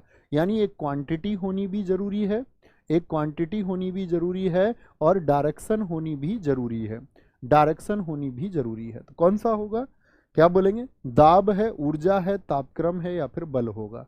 तो क्या बोलेंगे भैया, बल होता है। और वेक्टर में कौन से आते हैं, वे वाले कौन कौन से हैं, मैंने आपको बताया था, विस्थापन, वे वाले जिनमें वे आता है, लिखें जरा, विस्थापन हो गया, वेग हो गया, वेग हो गया, त्वरण हो गया, त्वरण हो गया, संवेग हो गया, क्या हो गया, संवेग हो गया, और साथ ही आपका आवेग हो गया। क्या हो गया, आवेग। यानी कि डिस्प्लेसमेंट हो गया आपका, क्या बोलेंगे, डिस्प्लेसमेंट भैया हो गया आपका, वेग अर्थात वेलोसिटी हो गया, क्या हो गया, वेलोसिटी हो गया, त्वरण अर्थात एक्सेलरेशन हो गया, साथ ही आपका एक्सेलरेशन हो गया, संवेग अर्थात आपका मोमेंटम हो गया, और आवेग किसको बोलते हैं, इम्पल्स को बोलते हैं, इम्पल्स को। ये सब क्या है आपके साथी, आपका ये हमारी सदिश राशियां हैं। तो अभी जितना बता रहा हूं उतना याद रखें, सदिश क्या है, वे। कल तक अदिश सदिश के सारे खेल को खत्म कर देंगे, ठीक है, असदिश और अदिश के। तो बाकी क्या है आपका, वो सारी अदिश हैं, अभी हम बताएंगे धीरे धीरे। एक व्यक्ति जिसका पृथ्वी पर भार 62 किलोग्राम है, उसका भार चंद्रमा पर लगभग 10 किलोग्राम होगा। क्या ये सही बात कह रहे हैं जी, अब कह दी तो सही ही कही होगी। अंतरिक्ष में उसका भार क्या हो जाएगा, अंतरिक्ष में बताएंगे भैया, अंतरिक्ष में उसका भार क्या हो जाएगा। तो क्या कहेंगे भैया, शून्य हो जाएगा। काहे को, क्योंकि साथी देखो बाहर की बात कर रहे हैं। अगर बात करता द्रव्यमान की, तो मुझे बताएं द्रव्यमान कभी बदलता है क्या, द्रव्यमान मास जो होता है आपका, मास जो होता है वो कभी नहीं बदलता, याद रखेंगे, नेवर चेंज। क्या हो जाएगा वो, नेवर चेंज, कभी नहीं बदलेगा। उसको आप चंद्रमा पे ले जाओ, पृथ्वी पे ले जाओ, अगर कभी m की वैल्यू दे दे कि m 1 kg है, उसको मैं अंतरिक्ष में ले जाऊं, स्पेस में ले जाऊं, तो कितना हो जाएगा, तो जीरो मत कर देना उसको। m स्पेस में भी कितना रहेगा, 1 kg रहेगा। मैं उसको मून पे ले जाऊं तब भी कितना रहेगा वो आपका, तब भी वो 1 kg ही रहेगा, क्योंकि m नेवर चेंज है, m नहीं बदलता, मास द्रव्यमान नहीं बदलता। लेकिन साथ ही भार जो है, यहाँ पर एक वर्ड यूज किया हमने, भार, भार का मतलब है वेट, और वेट का फॉर्मूला क्या होता है, सारे लिखें, तो वेट का फॉर्मूला होता है W बराबर m इंटू जी। क्या होता है, W बराबर m इंटू जी। अब m तो चेंज कभी होगा नहीं, लेकिन g की वैल्यू चेंज होती रहती है। g की वैल्यू अंतरिक्ष में कितनी होती है, g अंतरिक्ष में कितना हो जाएगा साथी, g अंतरिक्ष में कितना होता है गुरुत्वाकर्षण, तो आप कहेंगे भैया 0 होता है। तो किसी भी चीज में अगर 0 की गुणा आप करोगे, भाई g की वैल्यू ही 0 हो गई, तो w कितना हो जाएगा, m चाहे कितना भी हो, m तो बदलेगा नहीं, लेकिन जब अंतरिक्ष में g ही 0 हो गया तो गुणा 0 करके 0 मिलेगा सब कुछ, यस और नो, जी भैया बिल्कुल मिलेगा। अच्छा, जैसे हम इसको चंद्रमा पे ले जाते हैं, तो चंद्रमा पे 62 किलो को हम लेके गए, 10 किलो में क्यों हो गया, क्योंकि g की जो वैल्यू है मून पर वो कितनी है, 1/6 है, देन कंपेयर टू अर्थ, किसके, पृथ्वी के साथ ही तुलना में 1/6 है। तो 62 का 1/6 कितना, लगभग 10 किलोग्राम हो जाता है। बात क्लियर है, तो याद रख लेना m की वैल्यू कभी चेंज ना करें, और साथ ही आप g की वैल्यू को ध्यान रखें कि चंद्रमा पर 1/6 होगी।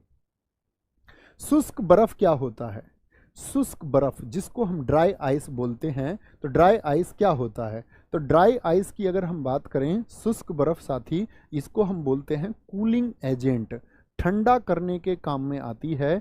और कूलिंग एजेंट क्या होता है आपका, ठोस सल्फर डाइऑक्साइड होता है। क्या होता है, ठोस सल्फर डाइऑक्साइड होता है।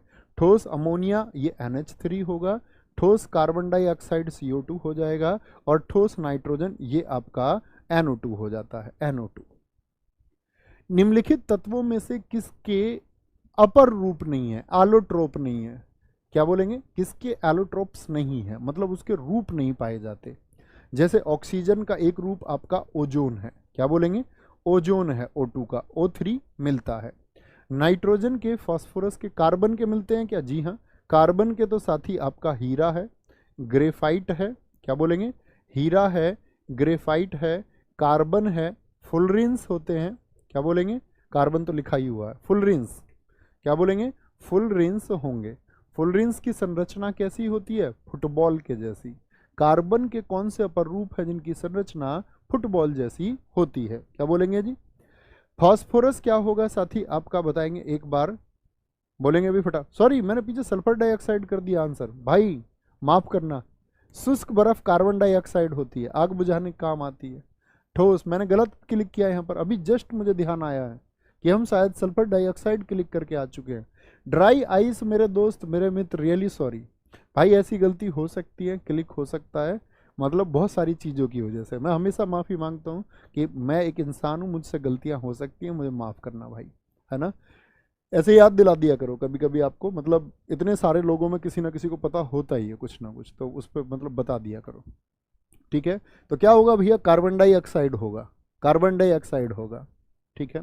निम्नलिखित तत्वों में से किसके अपर रूप नहीं है, तो कार्बन के भी होते हैं, फास्फोरस के होते हैं, हाँ जी, रेड फास्फोरस होता है, येलो फास्फोरस होता है आपका, ब्लैक फास्फोरस होता है, ठीक है, बहुत सारे। रेड फास्फोरस माचिस पर लगाया जाता है, आग जलाने के लिए लगाया जाता है, इनके बारे में बात करेंगे किसी दिन। क्या बोलेंगे, नाइट्रोजन के अपर रूप नहीं होते हैं, नहीं होते हैं। निम्नलिखित विटामिन में से किसको एस्कॉर्बिक अम्ल भी कहा जाता है। मैंने साथी आपको विटामिन बी कॉम्प्लेक्स में कितने विटामिन बताए थे, आपसे मेरा क्वेश्चन है, मैं पूछता रहूंगा जो मैं आपको बताता रहता हूँ समय समय पर। आप कहेंगे भैया आपने बताए थे हमको कितने, 8 विटामिन। तो विटामिन बी वालों के तो रासायनिक नाम मैंने आपको बताए थे कि B1 आपका साथी क्या होगा, थाइमीन होगा। यहाँ पर ये ए वाले बच गए थे, तो एस्कॉर्बिक अम्ल विटामिन ए का नाम क्या होगा साथी आपका, रेटिनॉल होगा, जिसकी कमी से क्या बताया था मैंने, कलर ब्लाइंडनेस होगा।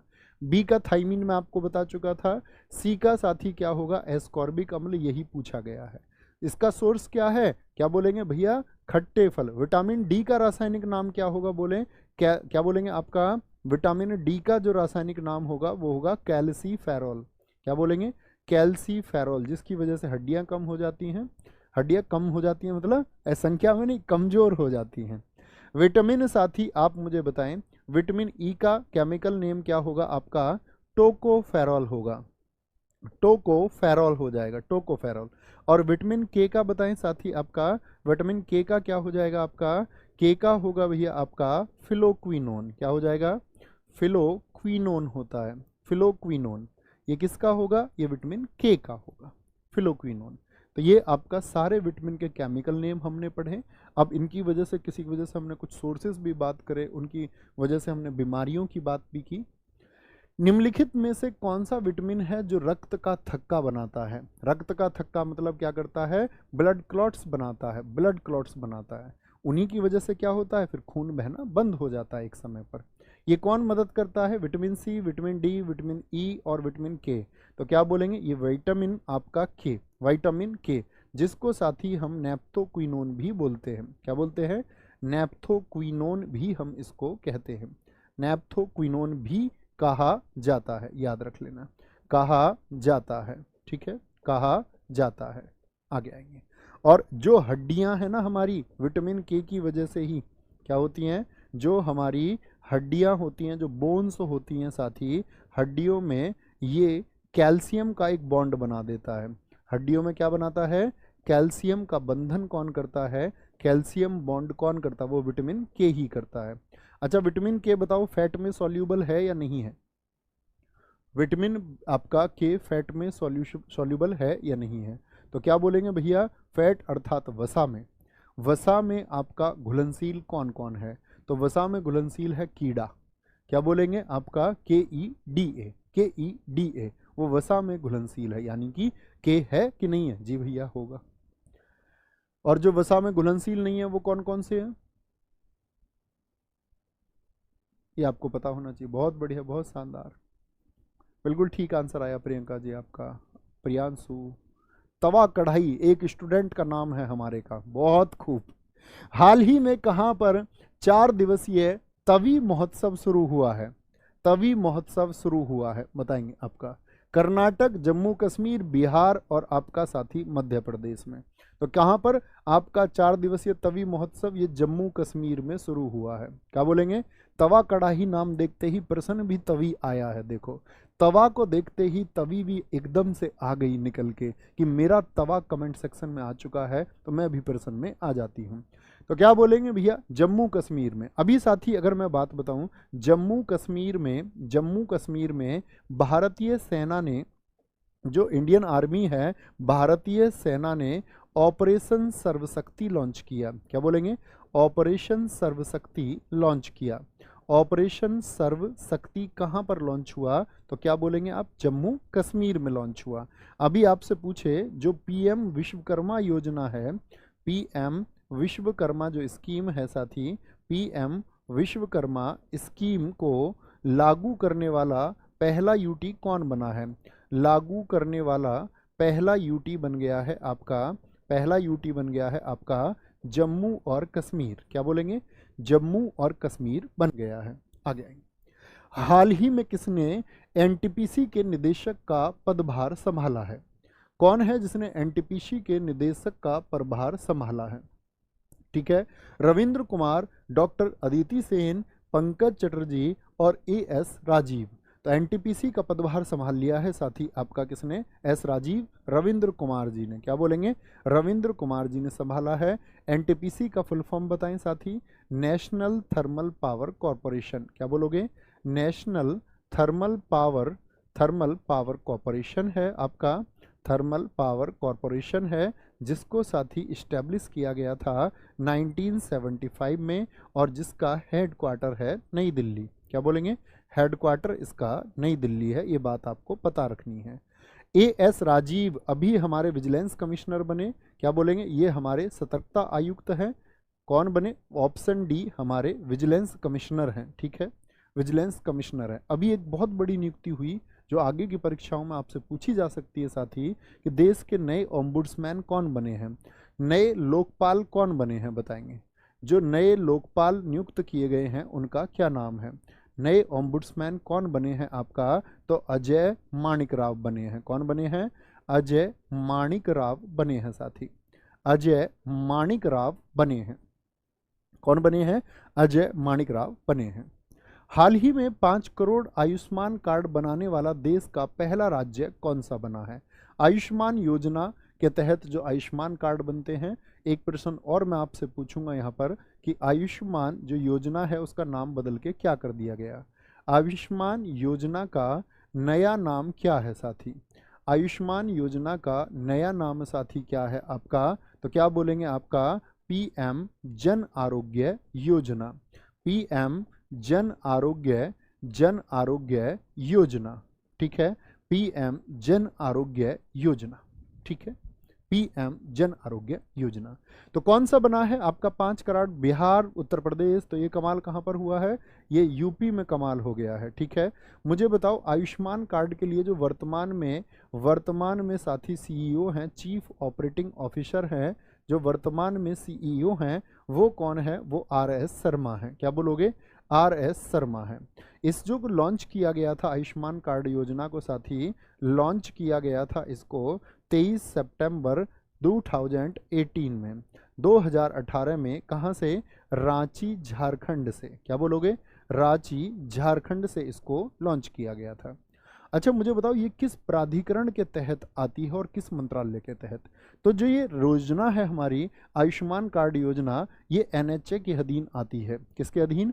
एनएचए के अधीन है। एनएचए बोले तो भैया आपका नेशनल हेल्थ अथॉरिटी। क्या बोलेंगे? National health authority. इसको हम बोलते हैं राष्ट्रीय स्वास्थ्य प्राधिकरण। क्या बोलते हैं? राष्ट्रीय स्वास्थ्य प्राधिकरण। क्या बोलोगे? राष्ट्रीय स्वास्थ्य प्राधिकरण के अंतर्गत ये आती है। अच्छा मुझे बताओ राष्ट्रीय स्वास्थ्य जो प्राधिकरण है साथी आपका एनएचए, ये आपका स्वास्थ्य मंत्रालय, आपका स्वास्थ्य मंत्रालय के अधीन आएगा। जी हाँ, तो स्वास्थ्य मंत्री वर्तमान में कौन है? वर्तमान में प्रेजेंट में हमारे हेल्थ मिनिस्टर कौन है, बताएंगे। वर्तमान में हमारे स्वास्थ्य मंत्री कौन है? तो क्या बोलेंगे भैया? मनसुख मांडविया है। दिशा का उत्तर एकदम ठीक था, मनसुख मांडविया है। क्या बोलेंगे? मनसुख मनसुख मांडविया हैं आपके, मनसुख मांडविया हैं। कौन है जी साथी? मनसुख मांडविया हैं। बहुत बढ़िया ऋतिक भाई, एकदम ठीक उत्तर था। आगे आए, नेक्स्ट चलते हैं। हाल ही में पलाश पुष्प महोत्सव 2023 का आयोजन कहाँ किया जाएगा? हाल ही में पलाश पुष्प महोत्सव, ये दिल्ली, लखनऊ, वाराणसी या प्रयागराज? तो हाल ही में पलाश पुष्प महोत्सव, पलाश से याद रख लेना साथी, ये स्टेट फ्लावर है, ये राजकीय पुष्प है आपका। किसका, किस स्टेट का है राजकीय पुष्प बताएंगे? यूपी वालों की आवाज़ ज़बरदस्त आनी चाहिए। क्या बोलेंगे जी? यूपी के चीते खुल के जीते। राजकीय पुष्प क्या है आपका? उत्तर प्रदेश का। दिल्ली की बात करें तो साथी आपका इंटरनेशनल पुष्प महोत्सव भी एक बहुत इंपॉर्टेंट बात बनेगी आपसे। सॉरी, दिल्ली की बात नहीं कर रहे हैं, मैं बात कर रहा हूँ इंटरनेशनल पुष्प महोत्सव। इंटरनेशनल फ्लावर जो फेस्टिवल हुआ अभी 2024 में, ये कहाँ पर हुआ था? ये भैया आपका सिक्किम के गंगटोक में हुआ। क्या बोलेंगे? सिक्किम में हुआ। और कहाँ पर हुआ? गंगटोक में हुआ। सिक्किम के गंगटोक में आयोजित हुआ है, गलती नहीं करनी है। आज के होमवर्क की तरफ साथी आते हैं, और होमवर्क मैंडेटरी है आपके लिए, बात याद रख लेना। मैं आपसे कह रहा हूं कि रिसर्च करना इस बारे में तो करना है, यो आपको साथी लिखना ही होगा। या तो मैंने कहा कि आप अपने तरीके से चलना।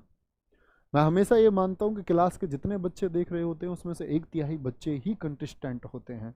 मतलब कि किसी चीज़ को वो सतत परिश्रम के साथ में, कंसिस्टेंसी के साथ में, आपका कंटिन्यूटी के साथ में सिर्फ 1/3 कर सकते हैं। तो उन्हीं 1/3 से मेरी ये हमेशा रिक्वेस्ट होती है कि आप होमवर्क हमेशा लिखें। इसमें कोई निजी फायदा नहीं है, ये आपको रिसर्चर बनाता है। धीरे धीरे आपको चीज़ें रिसर्च करने की आदत होती है, तो उस मोड पे मैं पहुंचाना चाहता हूं आपको कि चीज़ों को आप कमेंट पेस्ट किसी के व्हाट्सएप में ना पूछें, किसी के टेलीग्राम में ना पूछें इसका क्या उत्तर होगा। बी ए रिसर्चर, आपको खुद ही रिसर्च करनी होगी साथी। और याद रख लेना, कागजों की ये महक, ये नशा अब रूठने को है। कागजों की ये महक, ये नशा अब रूठने को है। यकीनन ये आखिरी सदी है अब किताबों से इश्क की। तो देख लेना तुम उस इश्क में शामिल हो या नहीं, क्योंकि सबसे ज़्यादा आपको साथी जो आनंद की ओर लेके जाएगा वो यही है आपका अध्ययन, जो एक दिन आपको सबसे सुखद स्थिति में पहुंचाएगा। ठीक है? और सेलेक्ट होके एक दिन मिलना ही है, और एक दिन सेलेक्ट होके आना, और अपनी साथ फिर घूम के जाना। फिर तुमको अपनी डिफेंडर में घुमाएंगे। तो ख्याल रखिए अपना बहुत सारा। बाय बाय, टेक केयर, जय हिंद, जय भारत, नमस्ते, थैंक यू।